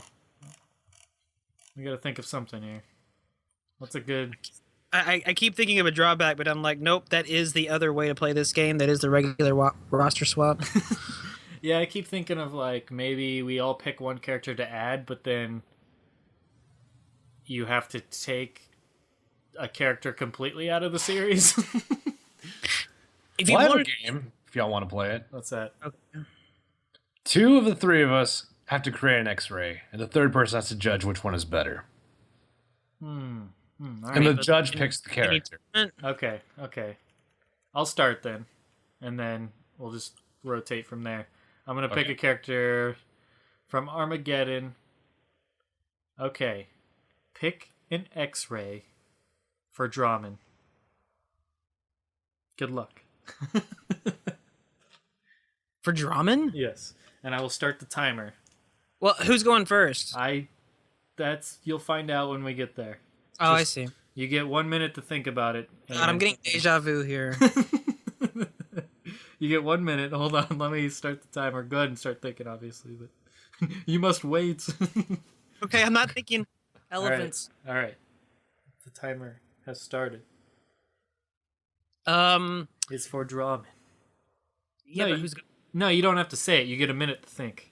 Oh. I got mine. All right. Wait, is it 2 parts or 3 parts? How many hits? Okay, you get 3. It's like Noobside Bot's a 3-parter. You get 3 hits max. You don't have to do 3 hits though. Got you. Okay. All right. I'll flip the coin here, and still got 30 seconds, but I'll flip the coin, and if Temp is ready to go, then we'll start. Damn it. Gotta flip it again. It fell off my arm, folks. Live recording, I tell you. Okay, well, Justin's starting, so you got 15 seconds. God damn it. Okay, it's for Drawman. And here we go.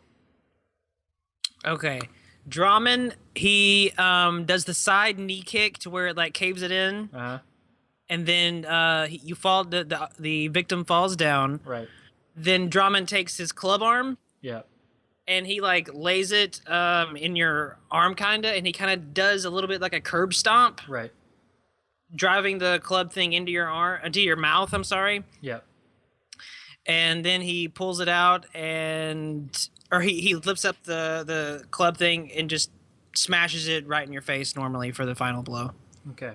Temp, go. All right, I was going to say he starts by shoving his fist in your stomach so you can see the fist inside the stomach. Okay. And he just fills it full of flies. Then after that, he hits you in the back of the knee and you fall to the ground. And now you're laying down, face up. And then he takes a club and he hits your stomach as hard as you can and flies just burst out of your mouth and then fly away happily. That's a good ending. I was with Justin up until then, but now I'm kind of conflicted. I really like the idea of a curb stomp. That would be brutal, seeing somebody's teeth just like fucking busted out from curb stomp to the club.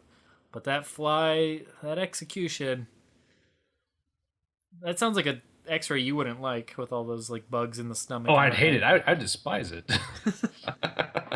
But I play to win. What can I say? I'm gonna have to go with Temp just for the creativity of the flies. Sweet. No, I forgot all about the fly powers. So yeah, kudos to you. So you can go ahead next, Temp, and pick a character. All right, let me get the Armageddon roster in front of me. Hey, but I go to that MK warehouse site.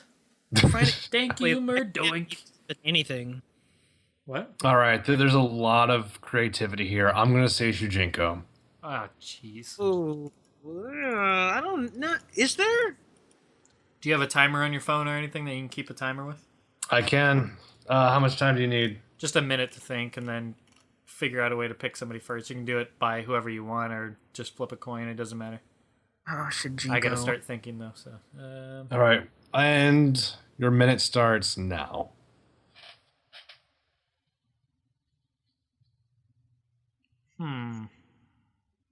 By the way, you need to talk while we do this, so there's not just a minute of silence. All right, well, I'm looking through more characters. There's another. I'm not going to name anybody, but there's a lot of choices I would like to see. Yeah, for sure. Oh man, Shujinko, what do you do again other than everybody else's moves? I mean, that's exactly what I would do, but that's me.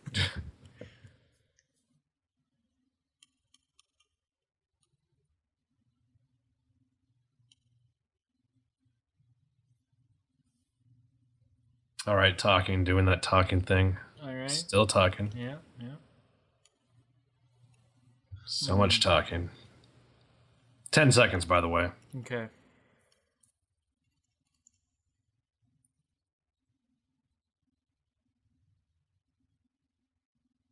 Time. All right. All right, I'm getting a coin. Okay. It's a beer cap, but whatever. Whatever works.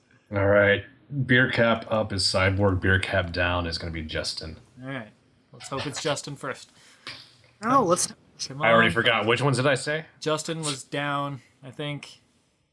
I don't know. You were beer cap up? Just redo it. I'm up, he's down. Okay, if you're up and he's down, I have a... It's Justin. Okay. Yeah. Go ahead. Your time is now. Okay.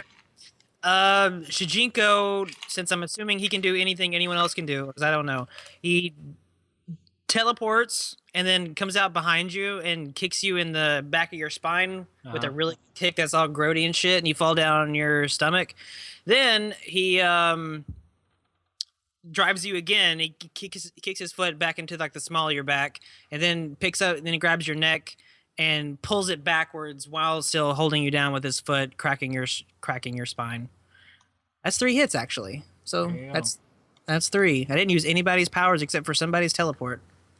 Okay, you don't even know who. All right, go on, Cyborg. Do your thing. All right. He starts out by throwing the spear out. He pulls you into him, and then he takes out a Kamidogu and slaps you across the face with one, which just dislocates the jaw and just looks brutal. And then all of a sudden, he bicycle kicks you in the chesticles, if you know what I mean. Okay. It's very Shujinko. That's my 3 hits because I count the spear. So there you go. So to rephrase that so that way everyone's clear.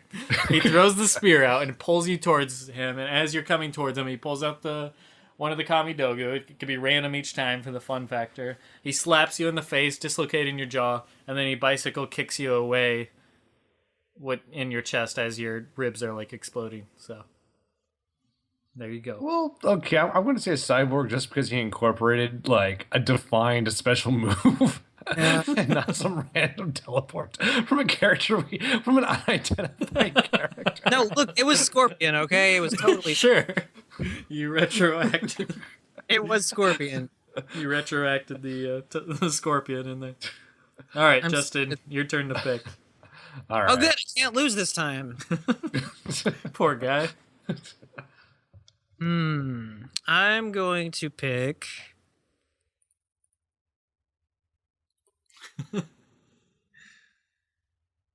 Can I pick one of the MKX characters? You can pick anybody you want. Sure. Fucking A. You can even pick an unannounced character. So, I mean... Aaron Black. It's happening. Oof. All right. Yeah, well, I don't know if this is a good idea because we don't know his abilities. We have his guns. I mean, yeah, we don't really know much else. Yeah, let's not do that because let's just keep it fair by knowing the characters, at least his finite abilities. Right. Let's go Kodal. Okay. So you need to entertain people. You need like some Jeopardy music or something. Let me just whip that up real quick. You want me to flip a coin? Yeah, sure. I mean, okay. I'm still thinking, but yeah, you should be timing this.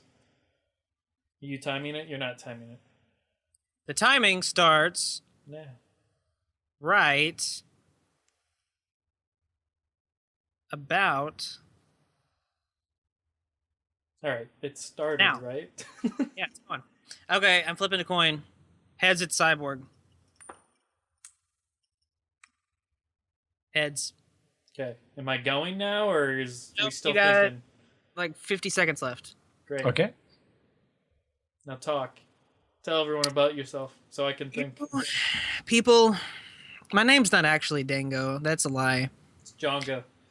Well, it's not Django either. Like, It's Django. people on this podcast, just you need to be thinking right now. I know. This is my problem. I didn't even think on the last one until last second. Um, And I my still won somehow. Shut the fuck up.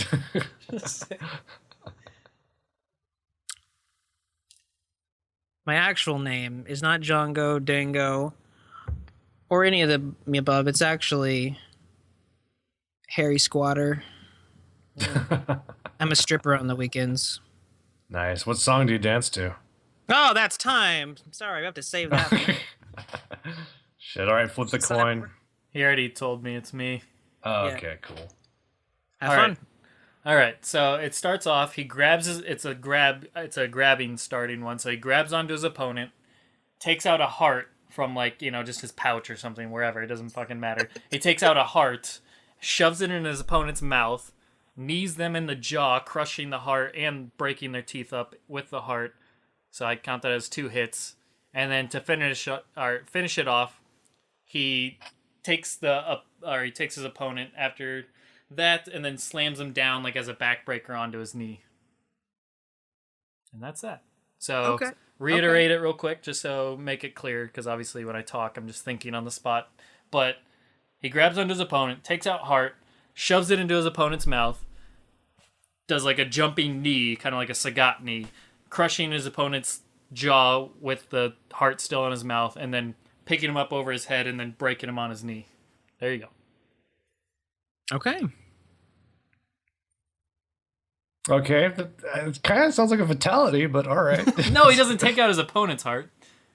He takes out a heart. Just just a random heart from because he always drinks the blood and whatnot. So I'm assuming he just keeps him on standby. No, he doesn't take out his opponent's heart. No, it's really cool, man. It's cool. He takes it back out of their mouth and puts it back in their chest. It's fine. Alrighty. Basically, for mine, I was gonna say he starts by doing a paddle chop that hits the shoulder, and you see it crushing through the collarbone into right above his lungs. Nice. Then he pulls a heart. And then he pulls out the sword and lifts him up in the air, so the sun like makes his blood boil. So he's in the sunbeam now, doing the boiling thing.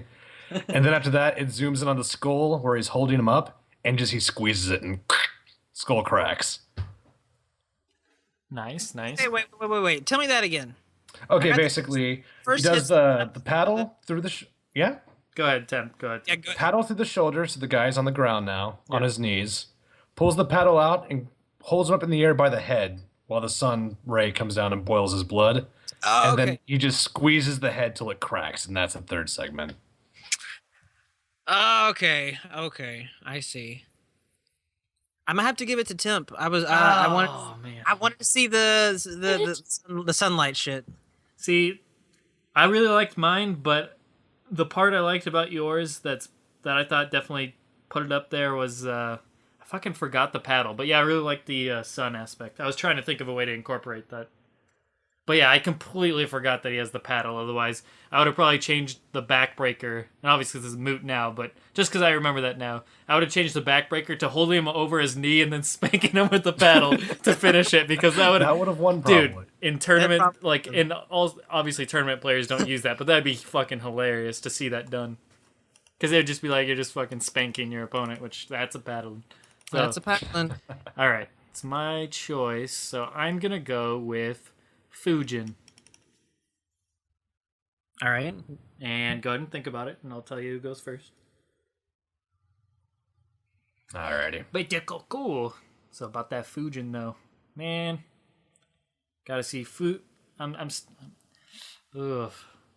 I think I want to see these characters in the game, but even if like Raiko dies in the comics, I still feel like he has a chance just because he's going to play a decent role in the not the Netherrealm War, but the whole Outworld War, which I don't know how big of a part in like the actual game that's going to play, but I'm digging it. I'm digging the whole Kotal uprising and the Melina issues and kind of the big fight between the two. You got well, I'm not going to spoil all the people that are on each side, but yeah, I mean it's there's a lot of characters involved, so if Raiko's a big part of that, I think he has a decent chance, and I think that's one that people didn't really see coming. They see like Fujin, Havoc, or Bo as like your leading contenders, but I think Raiko's up there now. I think he's right with the other 3 or 4. I'd be surprised if he wasn't in at this point.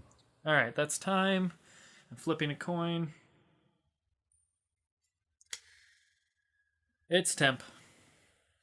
All right. I was gonna say he starts off by taking a bunch of concentrated wind and pulls it to his fist, and does a uppercut, and that shows your bottom jaw just shatter, all your teeth just fly out of your mouth. Then the wind propels you up in the air. Then after it disperses, as you're coming back down, he shoots an arrow like clean through you, like John Woo style. It doesn't even stay in the body. You just see just like fragments of bone and blood just come out the other end. And when you land, he does a knee right to the stomach, and all your blood you just cough up blood and teeth. Okay, so we got uppercut up into the air with the wind powering his fist as well. He goes flying up in the air. As he's falling, shoots an arrow clean through him, and you see bone fragments going down. And to end it, he takes a knee to the gut. Yeah, correct. So the person vomits all their teeth out. Okay. That's good. All right. And Justin, go ahead now. Okay, he brings out 2 different opposing extremely strong wind currents, taking out the legs from the front and the head from the back. Ugh. Which like pushes the dude's head just down into the ground. It's gross, and everything in his fucking face shatters. And then Fujin, like, you don't see him, but he flies up in the air, and then he pulls up the guy who's like, kind of shaking off his face, but still laying face first on the ground. Pulls the guy up, and then Fujin, as the guy's coming up, Fujin's flying down feet first, and then cracks him in the back of the head, then pushes his head the rest of the way down just into the fucking ground, and just further head trauma. Gotta give it to Temp. That was a good one. I'm 3 for 3. Sorry, man. Sweet. I can't win against you. You're doing fine. It's just, man, Temp's good. I gotta give it to him. He's good at coming up with creative options on the spot. That was a really good one for Fujin. I want to throw mine in there real quick, just because I was thinking as you guys were you were thinking. I thought of a decent one. Let me know what you think. Obviously, it's not part of this, but it would be kind of cool if he used like a vortex to really just twist up his opponent. I'm thinking like Ermac, but his opponent's just flailing around. He's not getting like twisted, like wrung out like a rag. He's just all his limbs are flailing and just continuously breaking as they're stuck in a vortex. Would look kind of neat. I don't know where I'd go with it. Fun But options. what's that? I said Fujin has had a lot of fun options. They need to fucking him. Indeed. All right. I can see that. And I was trying to work the tornado in there. I just didn't know how. Yeah.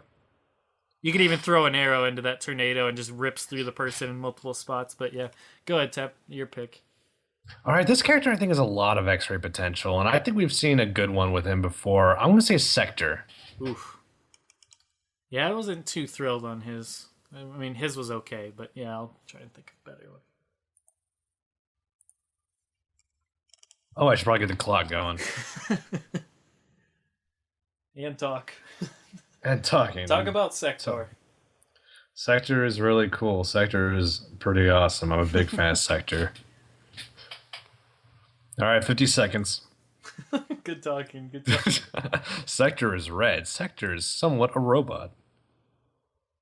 He has a rape laugh. He's got lightsabers. I've run out of things I know about Sector. Just talk about what I've heard. Yeah. Come on. Good job. You're doing great. All right, Justin, this is your chance. You got this. I'm up first? I don't know. I have no idea, but you got this. 10 seconds.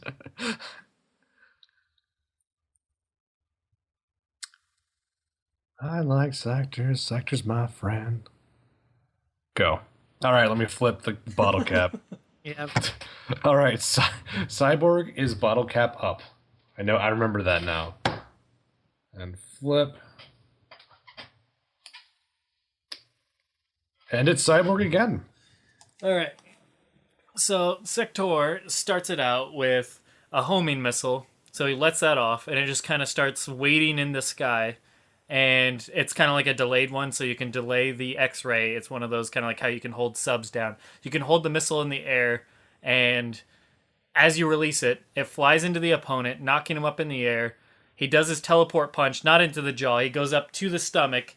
So there's hit number 2. It just goes up the stomach, starts crunching ribs, and then as the opponent comes down, it falls right into his compactor, and then he just crushes their whole pelvis area. Not like, I'm not talking about like their dick and stuff, but I'm talking about like literally their whole, like their hip. Their midsection. Yeah, their hips and everything. Just, you see those whole things just start hairline fracturing into full on just like, and it just breaks. So to rephrase that, missile is waiting. Missile takes off right into the chest, like sending them up into the air.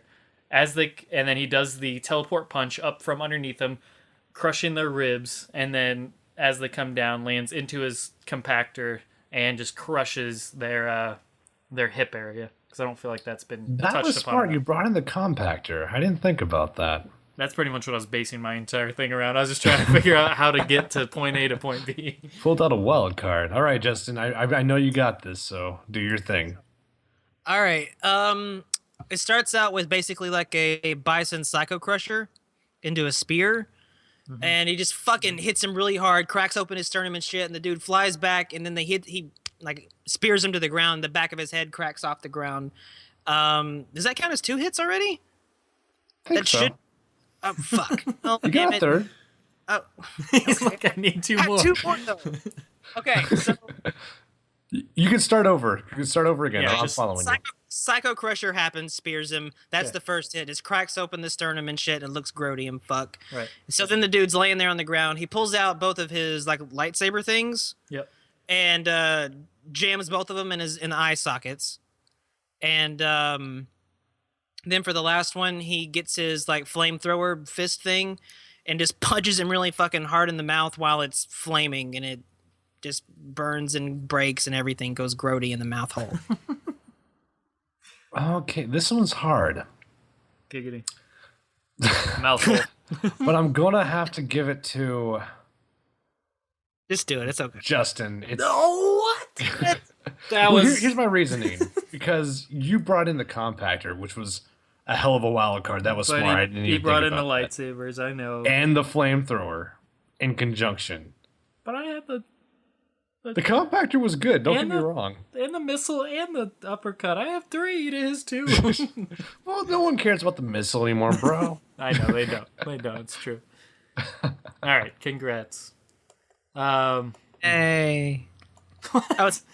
The only part I want to critique you real quick because this was my opinion. I thought it was really no. Just let me throw this out there. It was really cool. The only part I didn't like is you use the lightsabers for the eye sockets, and I feel like that's a little overplayed. That's all I was gonna say. You just can't let me have it, can you? No, I said congrats, man. You did a good job. Time. You beat me. There's no like debate about it. I'm just saying my personal opinion. The lightsabers in the eye sockets, I feel like that's a little Okay. All right. Where would you have put the lightsabers? giggity. They're so tough that I'm not saying you did a bad job with it. I'm saying just in the eye sockets, like we saw that with Katana and Reptile and stuff. I'm just saying it's a little. Yeah, and I thought about that, but you know what? I was like, fuck it. I want to use the lightsabers. That's fine. You put them probably the only place you could have put them. Giggity. And you're like fucking up his whole face because you're taking out both of his eyes, and then you're taking out the mouth with the flamethrower punch. It sounds like a bad night. I'm not gonna lie. No, it's your pick. This is my opinion. Right. I'm not saying you didn't deserve to win. Well, you're not saying it, but you're not saying it. I said congrats. Look, did you throw this? Just go. Okay, this is tough. This is gonna be tough, or at least I hope it is. I want to pick Frost. Oh, how did I know you were going to pick her? I was literally looking at her and I'm like, he's going to pick Frost. Frost would be interesting. He's going to pick Frost. All right. Let me set up a minute. Don't do Sub-Zero. I got mine already. I'm done. I figured it out. I am starting a minute right now. So I'm going to pull out my coin right here, and while I'm doing that, I'm talk a little bit more about the adventures of Harry Squatter. Okay. You know, Harry Squatter, he don't work for free, so don't ask for picks. Come out, get a couple drinks. You know, we'll see how it goes. Where the fuck is that quarter? Send nudes. What's Mr. Squatter's routine? Well, What he does he comes do? out. He comes out with the glasses. He comes out with the tie, of course. Okay. Nope, no, not the tie, the scarf, the Gryffindor scarf. And Does he that's have it. like the Quidditch broom? Nope, no, Okay. it's not that kind of club. Does he have the Seeker? He does not have the secret. It's not that kind of club. Okay. Like, yeah, I mean, if you want a private show with the broom and the seeker, that's going to be a little extra. Okay. And time. Okay. Heads, it's Temp. It is tails, so it's Cyborg. Okay. So here's how it... Yes, Frost. Here's how it starts out. She does her ground freeze, which works up their legs, kind of like in MK9. The enhanced ground freeze goes across the thing, and if you're not blocking low, it's going to hit you, which makes it definitely a good X-ray. But here's how it goes. She freezes the ground, so it works up like about to their knees, so they're stuck. So that's how it starts. She walks over there. As they're stuck, before she walks over there, she creates a big ice block just right there on the end of like the frozen ground. She walks over to her opponent, sticks both her little ice daggers into their back, like the upper next to their shoulder blades and everything. She digs both in, and then just dives forward on top of them and like slides across the ground on the ice track and smashes their face right into the ice block. So the interactions would be basically freeze their legs, smash into the thing, and then obviously slide face right into them, just smashing their entire nose in, teeth in, etc. So you just see their skull. What's that second hit? There's only really 2 hits. One's getting them stuck, the starter, so you're not really having an X-ray effect on their legs. The first hit is the daggers inside. The second hit is their face going into the ice block. That's really it. It's Okay. Okay. My turn? Yep. All right. 3 hits. The first hit, she grabs your wrist and breaks your fingers, so all four of the opponent's fingers are touching the forearm now. She breaks the fingers and hand that badly. Oh. So it basically, her hand's completely folded over under her forearm. Mm-hmm. Then she takes the broken hand and she hits her opponent's own jaw with it. So the jaw is now broken, and the wrist is breaking because of the force. And then to finish it off, she takes an ice kunai and stabs it through the hand and the jaw. And then obviously the kunai eventually breaks when the X-ray's over and the opponent gets back up. But yeah, just to recap, flip the hand back so the fingers and the hand break so it's touching the forearm. Hit the opponent in the jaw so the jaw with the opponent's own hand so the wrist and the jaw break, and stab the kunai through the hand and the jaw. Right. And that's all I got. Ugh.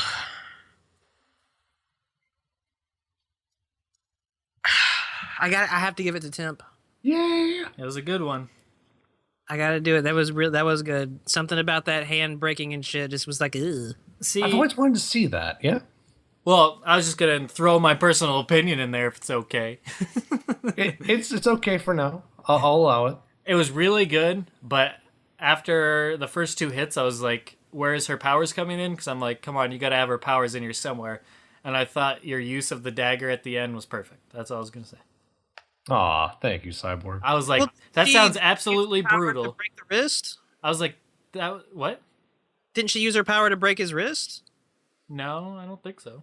No, Oh. she just broke the hand. She folded it, basically folded the hand backwards. She didn't use any ice Into to the- do it.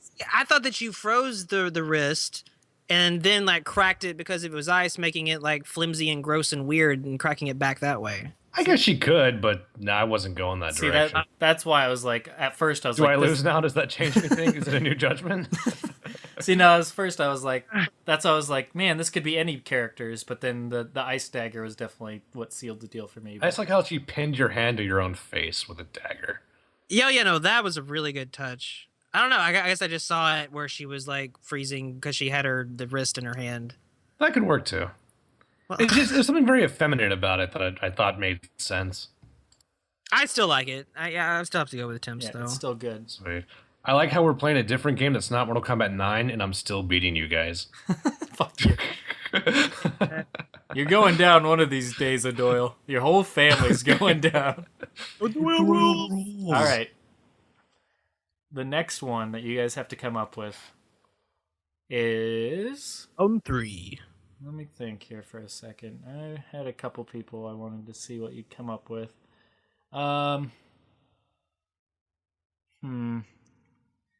Trying to settle on one here. Yeah, we're gonna go there. I want you to come up with one for Havoc. So the time starts now. Yep. Okay. Havoc. Yeah, I don't think that little deconfirmation that they did, and I use that in quotations, that they did during the stream is anything to go by. I'm pretty sure he's going to make the game one way or another. I don't think they're going to pass him up. He was in an MK9 ending as a cameo, and that just says to me they like this character. They want this character a part of the series one way or another, and I think now's the perfect time to do it, because clearly with all the realms, all the Kamidogu coming and taking place, we got faction wars going on where you can be invaded by the Nether Realm or the Chaos Realm. I'm not saying that's like a guarantee that they got to have characters to represent those, but I think it is a good sign that I do think the Chaos Realm is going to play a part in the story, and I do think Havoc is going to be that representative. Obviously, he's got to be. He is the poster child for the Chaos Realm, and he's just too fun of a character design to pass up. So, yeah, time up. And let me go see this first. Doop. Oh, gotta flip it again. Here we go. And Temp. Once again, Tails. T. It's always Tails. All right, I think I got this. The first thing it does is you're facing the opposite direction of him, so he's behind you. First thing he does is he grabs your shoulders and just twists, so your shoulders shatter and dislocate. Then after that, he turns your neck around, Exorcist style. So now, even though you're facing the other direction, he's making eye contact with you. The head's facing you, the body's facing the other direction, and then he does a German suplex. Oof. And as both of their heads shatter, they're holding eye contact, and Havoc gives a little smile. All right. So just to recap, twist the shoulders, twist the neck, so even though he's facing the direction, the head's now facing Havoc, and he does a German suplex, where both heads crack, and Havoc's giving a little laugh, giving a little giggle. All right, Justin. It starts out as a parry, like Johnny Cage's, and he kind of does the Three Stooges thing where he sticks two of his fingers in your eyes, but he does it really hard, and his fingers break off into your eyes, and you fall back onto your back, and then he pulls his own head off and hits you twice in the face with it, really, really hard, with the face hitting your face and caving your own face in with his while he's laughing at you. Okay, so it's one hit with the fingers, two hit with the head, and then a third hit with the head? Yes. Okay. That is a lot closer than I expected.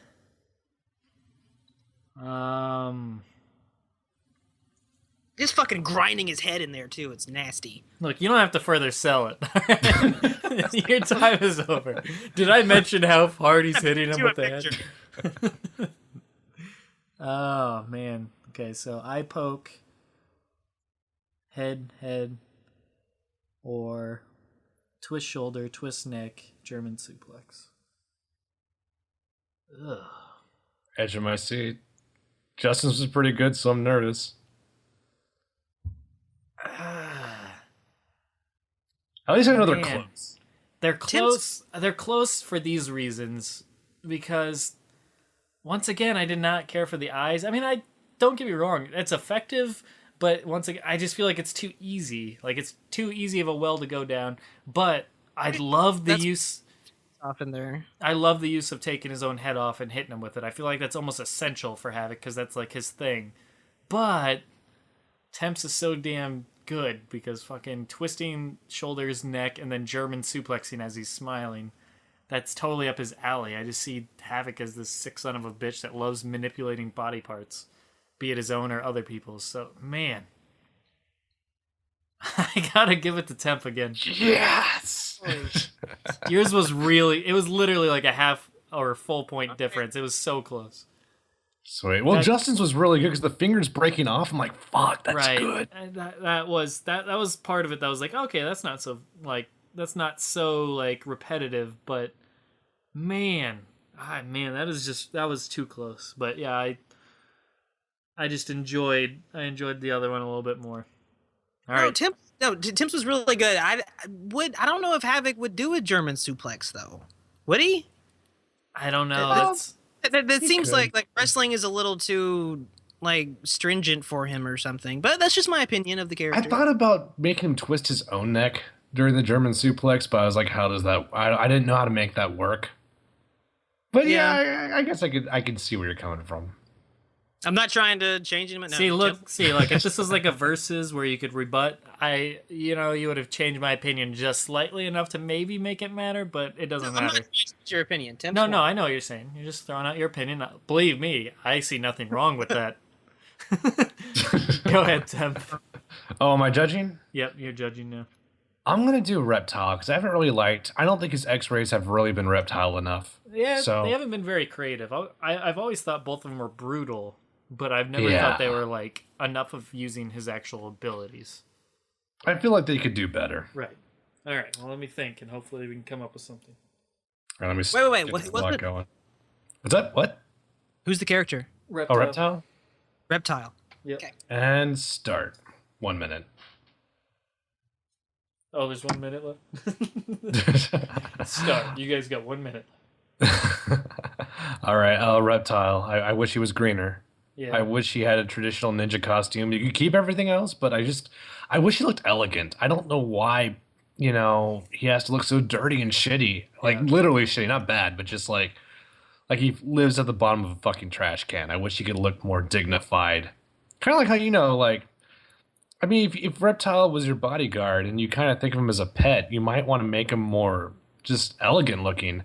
It's like the way you put a sweater on a puppy dog. Right. That's how I think of Reptile, I feel like I love the fact that he had dual natures in MK2, and I feel like that's completely gone. He's a one nature character now. 8 seconds. Okay. 3, 2, 1, go. Let me flip the coin. See what we got. Okay, heads up is Cyborg as usual. Heads down is Justin. Okay. Or bottle cap up is Justin. Bottle cap up is Cyborg.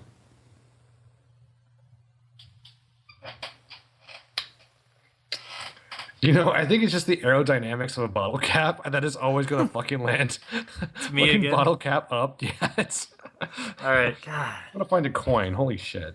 All right. Well, here's what I'm thinking. All right. Since I always loved the prehensile tongue aspect, and I wish it was used more, and I agree with you, and the invisibility should be used more.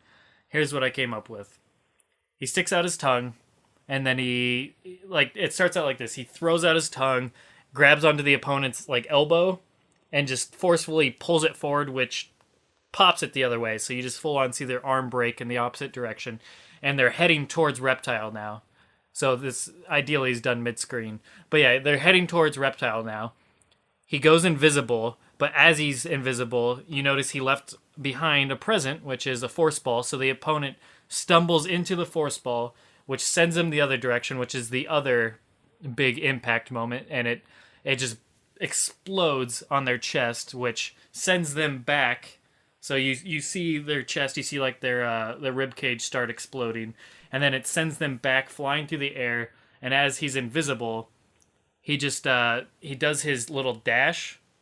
So all of a sudden, as they're flying through the air, you see them come to you see this blur just fly towards them, and then you just see something impact with their face and just completely dislocates their jaw and teeth fly out. So it just looked like something impacted with them. And as soon as it hits, he comes visible again, and he's just holding that elbow motion so you can see what went on. So to reiterate that, because I kind of pieced that in an awkward way, but to start off, he lashes them with their tongue onto their elbow, which dislocates it or, pops it in the other direction, breaks it in the other direction, sending them coming towards the force ball that he left behind as he went invisible. They impact with the force ball, explodes their chest, they go flying through the air. He does a dash forward while invisible, so you wonder what the hell that blur was that went by him, and then all of a sudden, elbow to the face, breaking their, dislocating their jaw and sending their teeth flying. Those are the three impacts. Okay. I dig. Justin, what do you got? All right, so he starts off with a slide. A slide he does, taking your legs out from underneath you really, really fast, where your face just smacks against the ground, and it kind of pops you up a little bit, but he catches you with his tongue and flings you 20 feet up in the air. And then when you're on your way down, you're falling down face first, plummeting down, and you can't see Reptile. And then it cuts, and then you see Reptile run up, but he's invisible. So you're just where is he? Where is he? Invisible. He pops visible again and does a flash kick to your face as you're falling down, and he catches you, and it just cracks your face open, and you do a backflip, and your head bounces off the ground.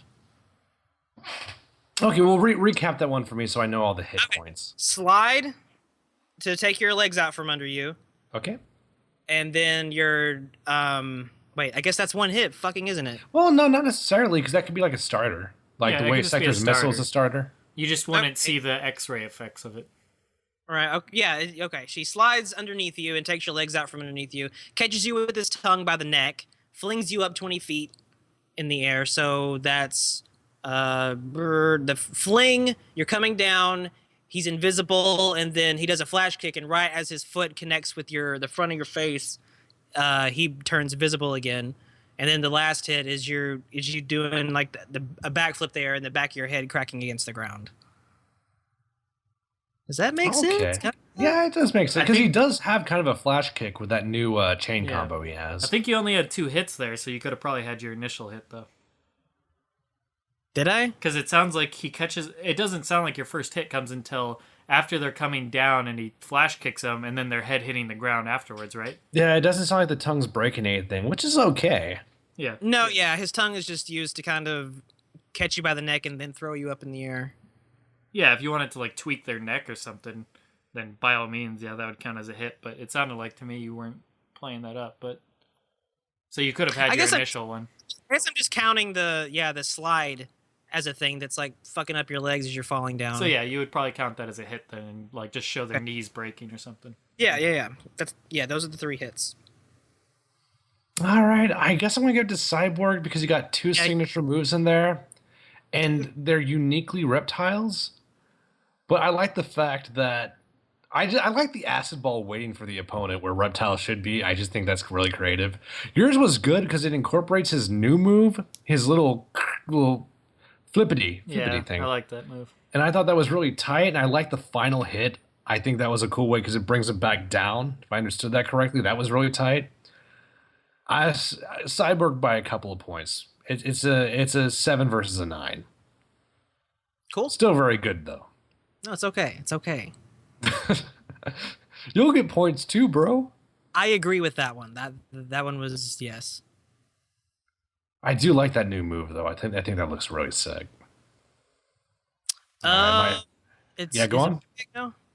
Yep, it's your I think so. Yeah. Okay. Character is Shinnok. Okay. And I'm gonna start the minute right now. Shinnok. I'm Sean Connery.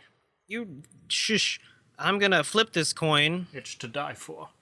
And heads, it's Cyborg. Tails, it is Cyborg. Go fuck yourself, Trebek. All the dare is mine. We have Red 46 October. left. So, I'm out of Harry Squatter stories. Your mother. Yeah, I think I got mine. About. Shinnok's a fun character. He should have been in more video games, man. Hopefully he's in the new one. That would be cool. Oh, I hope so too. I might main him actually. He like if Lee May's on the game, if Smoke's on the game, Shinnok is really high on that list of people who I might main. As long as they don't make him a zoner, which I'm afraid they might do. Time. All right. Cool. All right, and heads, it was Cyborg, and it was Cyborg. All right. Seem to start a lot of these off. Son of a bitch. All right. Mine's actually quite simple because I feel like it captures them all in one go. And basically, it's a low X-ray that comes up. It's just a fist, obviously a skeleton fist that comes out of the ground that just grabs the opponent. Like a giant-ass fucking skeleton fist. Think of his MK4 fatality. That grabs the opponent like a python and just grabs him. And then it's like a pause and the opponent's like kind of like in shock but also kind of begging for a second. And he just kind of, all of a sudden, then he smirks. And the hand just squeezes and the breaks happen where it starts at the torso area and you see the shoulders and the collarbones squeeze in. The collarbones explode outwards and the shoulders go inwards. So that's your first break. Your second break goes down to the hip area. So the hips and ribs look like they're just starting to stress and then break. And then your final is your knees break. So it's simple. Fist comes out, the skeleton fist grabs the opponent. The opponent kind of does like a little beg, and then Shinnok just smirks and does like a little hand motion and squeezes. And the skeleton fist squeezes really fucking tight. Shoulders and collarbones. Then it flashes to the hips and ribs, and then down to the knees. Segment by segment by segment. So there's your 3 breaks. Then the opponent just falls down to a heap of broken bones. Okay. Temp? All right, mine. I mean, it's not as different as one might think. It starts out with 2 smaller hands come out of the ground and grab the ankles and just squeeze. The ankles break immediately. Then Shinnok takes a staff and takes the blunt middle part of it and pounds it into your face. So you start flying backwards and your skull starts shattering and little crack line starts forming all the way through. And right before you hit the ground, the portal opens way wider. And then the mothership of fucking skeleton hands comes out, grabs you and takes you like 40 feet up in the air, then breaks all your ribs. That's what mine was. To recap, 2 hands come out of the ground, break ankles. Shinnok breaks the face with the middle of his staff. And right before you fall backwards, the biggest hand ever known to hands comes out and grabs you and brings you up in the air and squeezes you. And the camera's like looking upward when it happens. All right. I was really looking for something specifically. I don't know why, just because I would probably have done it, which is probably a bad idea because I suck and lose at all these. But I didn't see it with either of yours, so that's fine. I'm gonna have to give it to Temp. Just because his had more movement. Whereas Cyborg, that's what made it unique. the hand comes up and it all just kind of happens in one spot. There's not a lot of action to the thing. That's the point. It's all suspense. It's all menacing. It's not about action. 1 out of 26 characters having a unique one where it's all just fucking... It's no fluff. It's all just sitting there like fucking, I'm gonna shatter you. Fuck you. Get out of my face. But I did like Kubrick camera angles, bro. I was really hoping that Cyborg, like the hand was gonna come up and like do some cracks, but like the final blow would be to like, just the hand like pulls him down, but you know the body doesn't go through the ground like the hand does, so the body just kind of like slams into the fucking ground while the hand's pulling it, but the hand disappears, you know. Yeah. So it's just like cracking into the ground. That's what I was thinking with Shinnok. But yeah, Temp, way to go. Shut up. All right. Next. Like, are we gonna do another one? Well, did what? Did you want to stop? No, I'm just clarifying. Okay. Well, we just keep spinning. I might need to stop pretty soon. I probably gotta close the night. That's fine. Well, shortly. What do you want to do? You want to talk about something else? What do you want? No, we can do another one. You want to do like a final one where like all three of us judge? Where it was like a tiebreaker, but Temp's won so many. Yeah. That's true. I did win a lot. Yeah, you know that's true. Yeah. Pay your respects. 0.1. I wish we'd get like 0.1. We could finish it with like Temp just being the judge. Yeah, that's cool. If you want. Well, then he can pick a character. But yeah, I don't know. Well, we don't have to do it that way. It's whatever. Let's see. I'm gonna say who would be fun. Oh, that person would be fun. I want to pick someone iconic. I don't want to pick someone too late in the series. I guess I am going to go with Sub-Zero. Oh, God damn it. Cyborg, you should be happy because you beat me last time we did this. It's me and you. Yeah, but I feel like I expelled most of mine with Frost. But anyways, let's do it. I'll get the clock going. No, you guys already heard my X-ray idea, so Yeah. Yeah.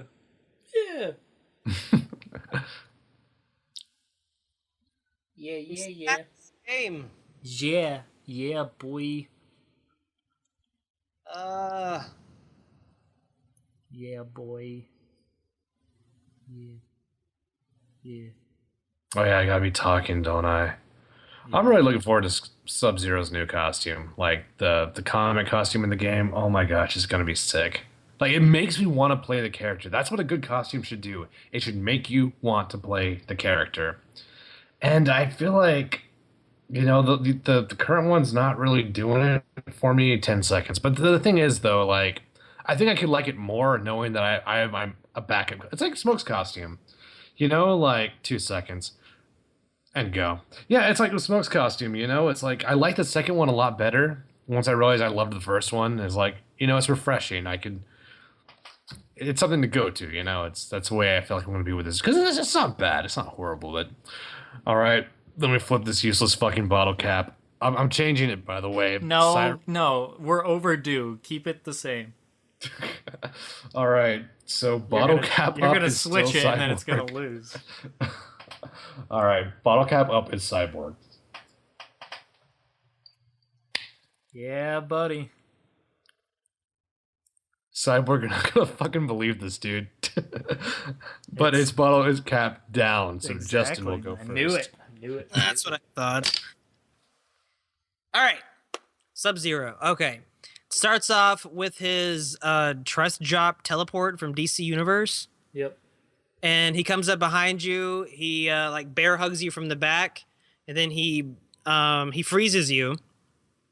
And then he does the trust fall again, so he's pulling you back down with him backwards. And then he teleports, but of course you don't, so you smack the ground and you're frozen, so it shows all your shit inside like breaking and shattering as you're being pulled into the fucking ground that way.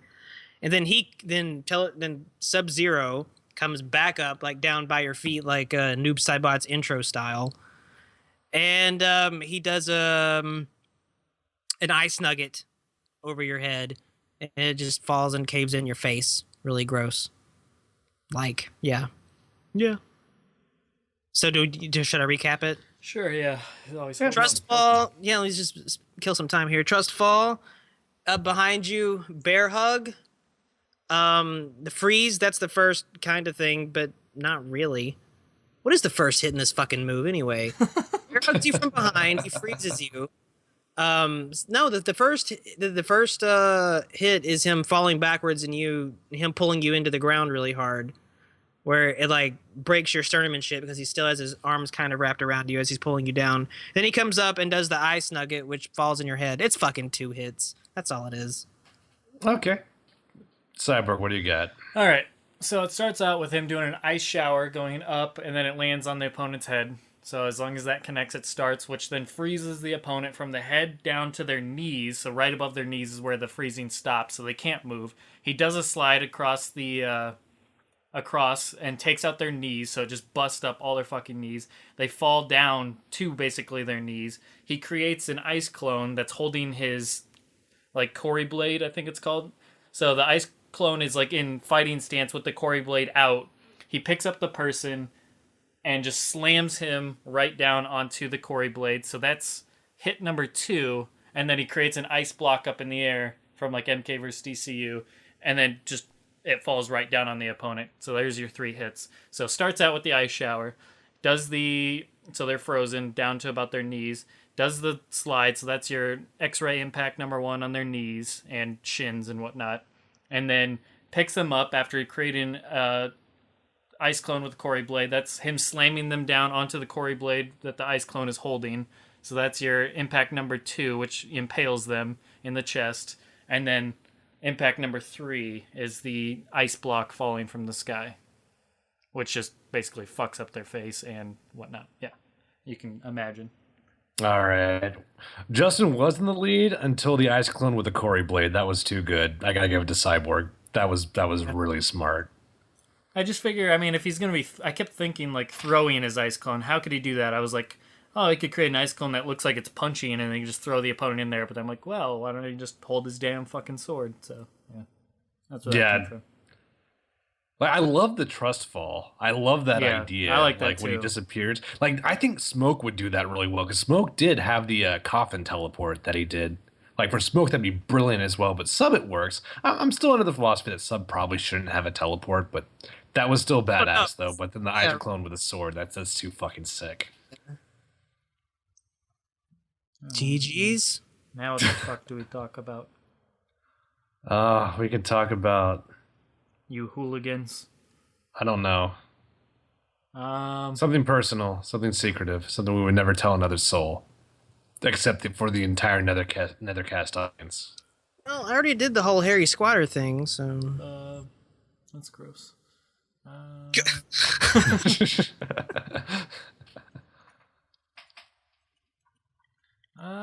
don't know. Let's see here. Let's see what we got on the old forum here.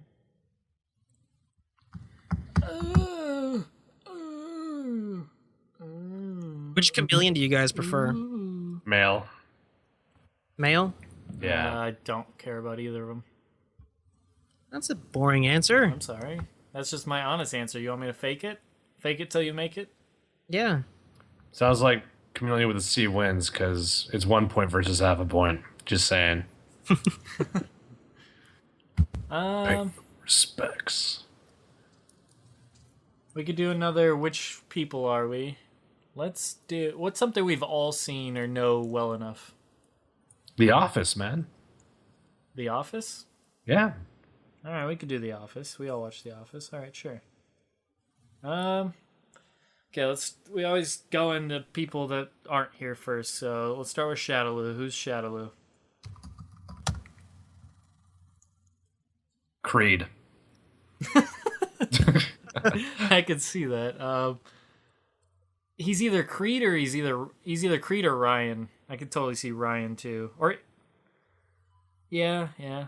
Maybe more so Creed. Yeah, you might be right there, but I see a little bit of Ryan.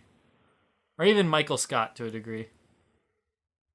I don't know. Any other opinions, or are you thinking Creed the most? I think Creed by a landslide. All right. I think that's one of my favorite characters in the show, by the way. Yeah, it's pretty funny. How he's just constantly like alluded to as like this convicted felon guy, like just does all this weird shit. I love it when there's they're like cooking pancakes for like a charity or a fundraiser, and they're cooking them like in the shape of paper. Yeah. And he's like, dude, you're not cooking them right. They're not going to cook evenly.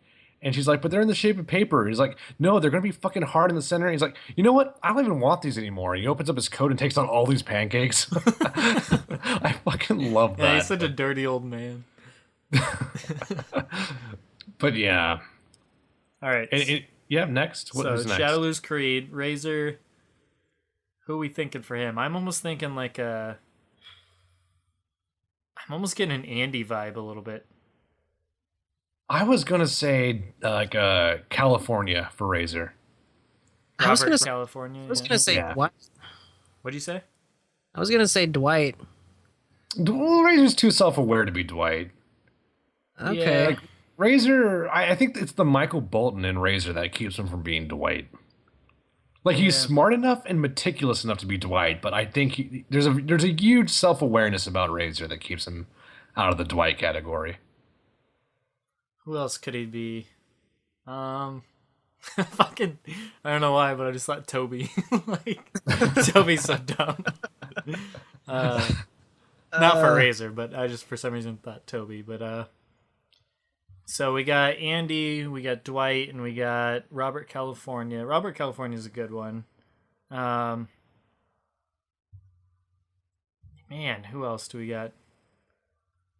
Man, I'm like totally blanking on so many of the characters, like the regulars. He could be like Stanley. Which one is Stanley? Stanley's the big black dude. Okay.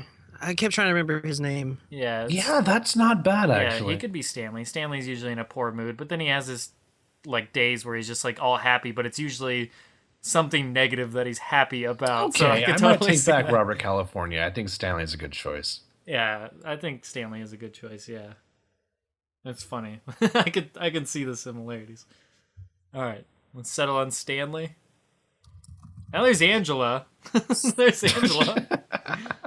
Nah, it's just yeah, not Angela. she's way too bitchy, like stick up her ass type of person. Save Mittens. Yeah, it's Bandit. I'm thinking Save Stanley. Bandit. There's a transparency to Razor that would keep him ever from being Angela. Yeah. Yeah, she's not. Well, she kind of knows she's bitchy, but she, like I said, she's too much like can't have fun, too much of a stick of her up her ass type of thing. She doesn't really joke, so she's got a very dry sense of humor. But yeah, I'd stick with Stanley. For Stanley's sure. good. Stanley's really good. Yeah. What are all these characters' names? Damn it. I just thought Shadaloo could also be Kevin because Kevin's just such a weirdo. Aww. Not for like the That's not cool. Bro. not the mentally handicapped aspect. Clearly, I'm talking about more like the. Handicapped? Well, I mean, he comes off a little bit like space cadet type, you know. Oh, there's Gabe. Gabe. Not for Shadaloo. Not for Shadaloo. No, but no, I'm talking. No, let me rephrase why I like explain why I was thinking like Kevin. Just because Kevin's the goofball, like but he's always so silly and ridiculous. That's Shadaloo. Shadaloo's a very silly guy, and Kevin's always like lighthearted and nice. I mean, I don't know. That's what I was thinking. I wasn't thinking like this guy's an idiot. I don't think that about Shadaloo.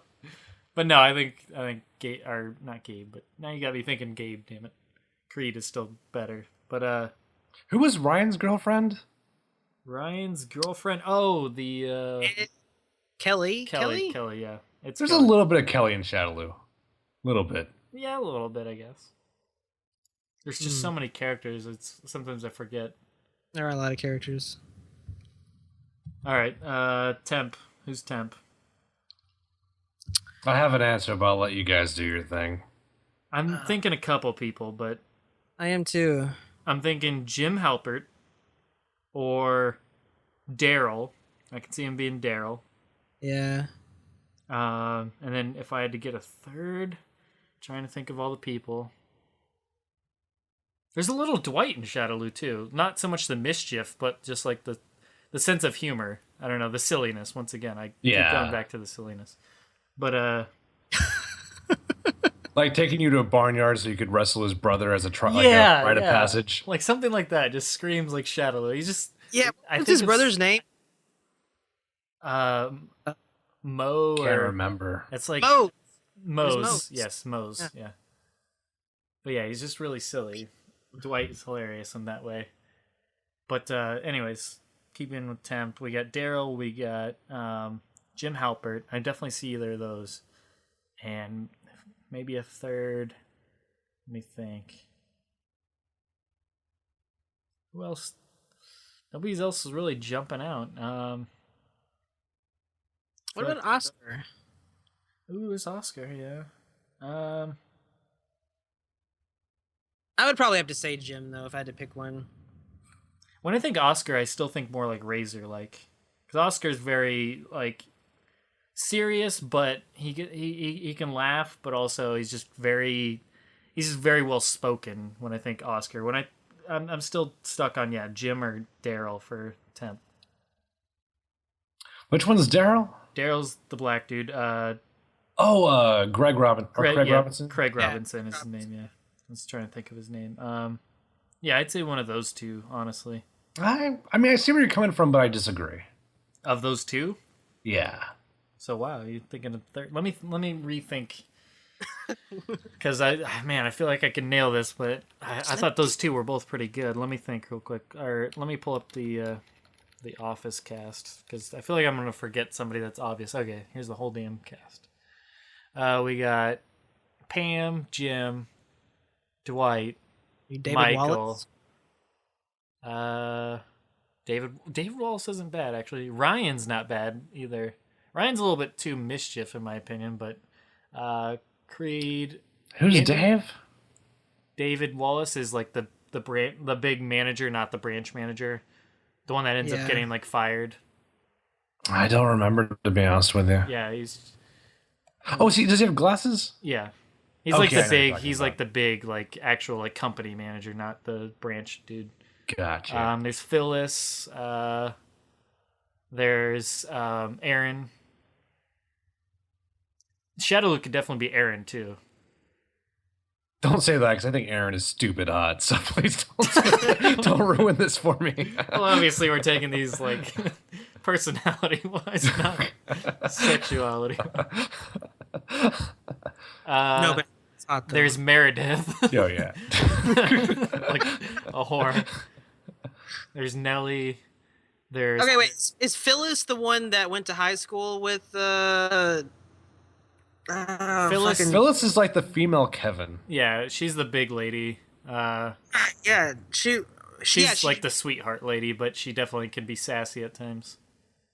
But like Michael Scott gives her a hard time for being old, but they were like in the same graduating class and shit. Right, exactly. Then there's Gabe, like you said. There's Holly, who's like the sweetheart Michael lady. She's very weird and goofy. Oh yeah, her. I can see Shadowloo being like that too. I can see Shadowloo being Holly. Yeah, totally. She's not so offensive, so that's where I think she's more like Shadowloo than Michael Scott would be. They're both really silly, but Michael Scott's can be offensive at times, unintentionally, but that's his charm. But I don't see who else you're thinking. So you might want to just say it, because I can't think of a third that's like makes me think, other than maybe like Pam, but that would be my only other third guess. I was thinking Toby. Toby? Toby's like the most. Toby's like, why is it that you are the way that you are? I love that. He just throws the pen at him. But like Toby's like the butt of jokes and like fucking is like Mr. Dry sense of humor. I think he's dry sense of humor can be me sometimes, but I think he's so reasonable. He's just calm and reasonable, and he gets frustrated, but I think he holds it together really well. Yeah, I'm basically saying I'm awesome. I'm just saying. But I think I don't see a lot of Jim. Like I see a little bit of Jim, but the reason why I don't see Jim is because of his relationship with Dwight. I could never fuck with somebody that much. But I think there's a little bit of Jim in me for sure. Like I think that is a thing. Kevin's not. I'm not Kevin. Oh my gosh. No. Daryl's not bad either. There's a little bit of Daryl. Yeah. All right. Well, I'm not gonna argue with you. If you think Toby, then you would know better than we would. I mean, y'all picked a more respectable, dignified character for sure. Like that's awesome, but gotta go with my gut. All right, Justin. I totally see Ryan as Justin. Yeah, Ryan. I was waiting to say it's like 100% Ryan. Why Ryan? Ryan's so sinister. Dude, he's sinister, but he's just so like I don't know. He redeems himself. I mean, there's a good side to Ryan. Maybe it's because I know what you look like now, so I kind of see similarities in look. But I also just Ryan's just kind of there. He's just like not just kind of there, but I mean he's very. You know what I'm saying? He's very. He's got a lot of spunk to him, and he's just like there, but he's not often part of the actual main plot. Maybe like a B storyline. Well, he can be like when him and Michael Scott like make their own company. Like, oh yeah, he's a pretty big. Then he role. goes on like a cocaine binge. Like I totally see that in you. That totally sounds like me. You're absolutely right. He's always drinking and whatnot. Like I just. Oh God. I could totally see that. I don't know, Ryan, or at least give you a second option. Who else do we see? But Ryan seems spot on. Maybe Meredith? No, I'm just kidding. I was gonna say maybe Jim. Jim works.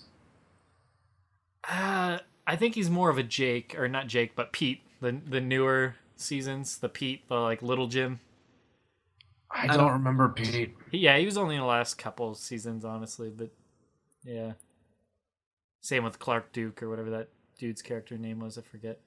Yeah, no, that's him. I did not watch that season at all. Yeah, he's just like a miniature Jim Halpert, and there's even a point where like he's hitting, or he's almost coming across like he's hitting on Pam, if I remember correctly. But anyways, see, I was thinking Daryl. Daryl, I can see a little bit of Daryl. Ryan, Daryl, or Andy, maybe a little bit of Andy minus the anger management part. Andy, Nard Dog? Yeah, I can see that. I can totally see like broing out, like fucking frat boy, like broing out, man. But without the anger management issue. I don't see that. All right. But Andy's like the cool dude that gets like all riled up and is like very hyper a lot of times. Okay. Who do you see, Daryl? You said? No. Like I probably. Honestly, you're probably right with Ryan. Not Nard Dog though. Like I don't, especially like the whole like fratty broing out dude. That's just not me. Broing out, slapping the bass, man. Okay, that's a different person, but yeah. Yeah, you're right. Okay. Slapping the bass. Now I'm gonna have to go home and watch that movie. I gotta think of myself. I have a pick. Yeah, I know what it's gonna be, and I think I'll probably agree with it. Go ahead. What do you think I'm gonna say? I'm gonna be honest with who you say, so I'm not gonna like change my pick. So I just want to hear you say it. I kind of want to know what do you think I'm thinking though. What you think? Okay. I'm probably gonna get the Michael Scott, aren't I? Yeah, you are. I was okay, gonna pick Michael Scott. I'd agree with that. I have a very similar sense of humor where I just like being a goofball. He makes a fool of himself. Obviously not on purpose, but he's also not afraid to make a fool of himself. But other times he can be all business, but usually he's just like silly, wanting to make the most fun out of things, and also sometimes he can say offensive things, but I think for a positivity-themed human being, Michael Scott makes sense anyway. Yeah, he's just got a warm heart, but then if he feels somebody crosses him, then he can be very bitter about it. So there's definitely a lot of those similar aspects. Agree, Justin? Disagree? I was gonna say Andy. The Nard Dog. Well, it's hard to be like Michael Scott and not by extension not be like Andy. It's hard. There's a little bit of Andy and Michael and vice versa. It's true. Hot. What? What the hell are you talking about? Yeah, no, I saw Andy. But yeah. All right. Well, I was gonna go with Michael Scott, but yes, that was my pick. It's all right. We can't talk about sex in the office too much. Or it's already bad enough my Aaron fantasy's been ruined with Shadaloo popping up in there now. Just go watch Blowjob Girl. You ever seen that? I've never heard of that. No. That was her before she got like super popular. She's it was like a YouTube skit with Derek Comedy. You ever heard of that group? I haven't, no. With Donald Glover and it's other friends. His other friends did other things, but one of his friends was in like a couple commercials and maybe a show or something. But yeah, it was called Derek Comedy. They did a ton of funny skits. I love them all. But yes, one of them was with her, and she's pretending to give him a blowjob, but in the video she's supposed to be like, she's not doing it yet, but she's like, how dry do you want it? Like, I'm gonna make it like a desert in there. It's like, no, that's not good at all. It's like, how dry do you want it? It's like, no, that's the opposite of what is good. And then she's like, how much teeth do you want? Yeah. And then she does like biting motions and like, no, don't do that. And then she's like, all right, I just want to do this. And then she like takes her hands and like slowly, but then all of a sudden just randomly just slaps them together. And she's like, I want to do this and then that to you. And then he's like, no, don't ever do that to anyone. So basically it's called Blowjob Girl because she's like wanting to do all the things that like are not good. Yeah. All the cardinal sins. But yeah, it was like a few years before The Office or anything like that. She looks younger a bit, but yeah. All right. Well, I think we covered all grounds. Yeah. Yes. And you can get out.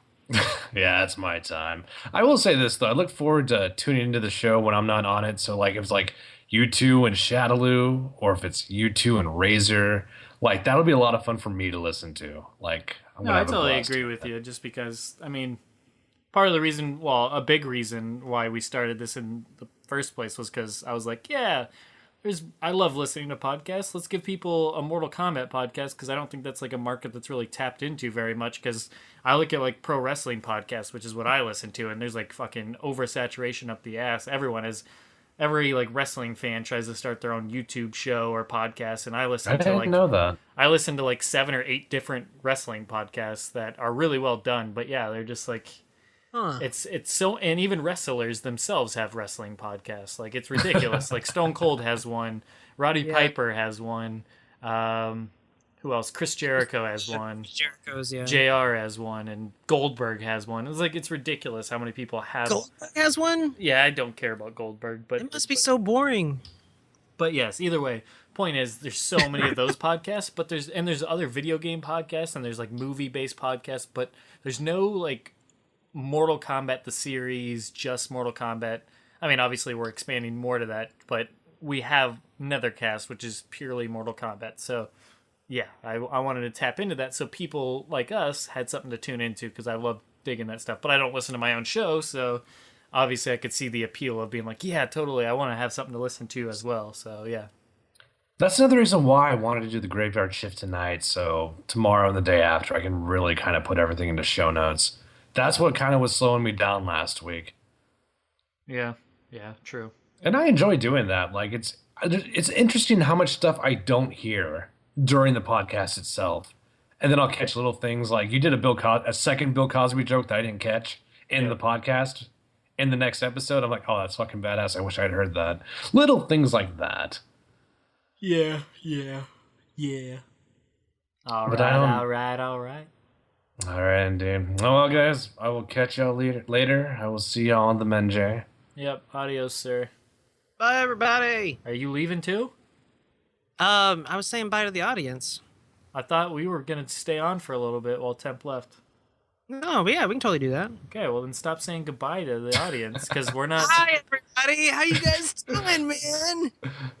All right. Unless you want to. ladies. Yep. See you. Unless you want to record like a separate episode or something. What are you doing? I don't know what the fuck we're doing, dude. What are we doing? You need to stop being stupid. I'm not stupid. I'm so smart. What are we doing? Look. I'm so smart. What? What? Those challenges that I won, did you throw them? No. What? No. What challenges? I need you to tell me the truth here. Those X-rays, did you throw those matches? Oh my god, I'm gonna throw a fucking chair in a minute. You need to stop. I need to stop what? Maybe I am now, narked because I'm getting an anger problem. No, you being stupid right now. You being stupid. Jesus Christ. Give me something. What do you want from me? Who are you working for? Who is your daddy? What? Who sent you? Why are you here? And what does he do? What do we talk about now? What happens now? Are we doing the same one? Are we doing a separate one? Currently, we're doing the same one, but if you'd like Are to we doing do, a sequel? if you'd like to do a separate one that we put up at a later time, by all means, we can do that again, like we did last time. You know what? Let's do that just for Temp's sake, so he doesn't have to like go looking for the part where he bounced. Right. Okay, that's fine. Yeah, he can jump right into the where he's not in and enjoy it. Another thing is we could just play some MK9 against each other, you know, and then record like a live stream. Yeah, and I can like drop all those matches to you. Yeah, that would be awesome for my self-esteem. Would you? Would you? You just have to make it more convincing this time. I don't know if I want to do that. But no, I was gonna say we could do like a live stream, but except for the live, we would just record our gameplay and our commentary, and then just put that up. We can try it. So it's like a live stream, but without the live, or it could just be graveyard of us playing, but also with video. And it might be a lot of like, you know. Did you just call me babe? I don't think I did. Okay, well I'm gonna play that back and just check. I wish you would. I would like to know. I don't think I can't play it back because check the tapes. Check the tapes. I can't while we're still recording. Well, I thought we were ending this episode anyway. Why don't you end it? I will check it after this thing is done. All right? Don't yell at me. You're hurting my feelings. Dude, I'm gonna... You're embarrassing me in front of my peers and friends. And You're embarrassing yourself. Stop, man. Why do you do this? You always do this to me. I always do this. Stop okay. it. Just what are we doing? What's happening right now? I really have to pee, but I know it's gonna burn, so I'm just really dreading it. I have to pee too. But think about me for a second. I know you're being selfish right now, though. I know I'm trying not to be, but damn it, my bladder. No, enough about your bladder. Let's talk about my bladder because it hurts. It really. Stop it! Stop laughing.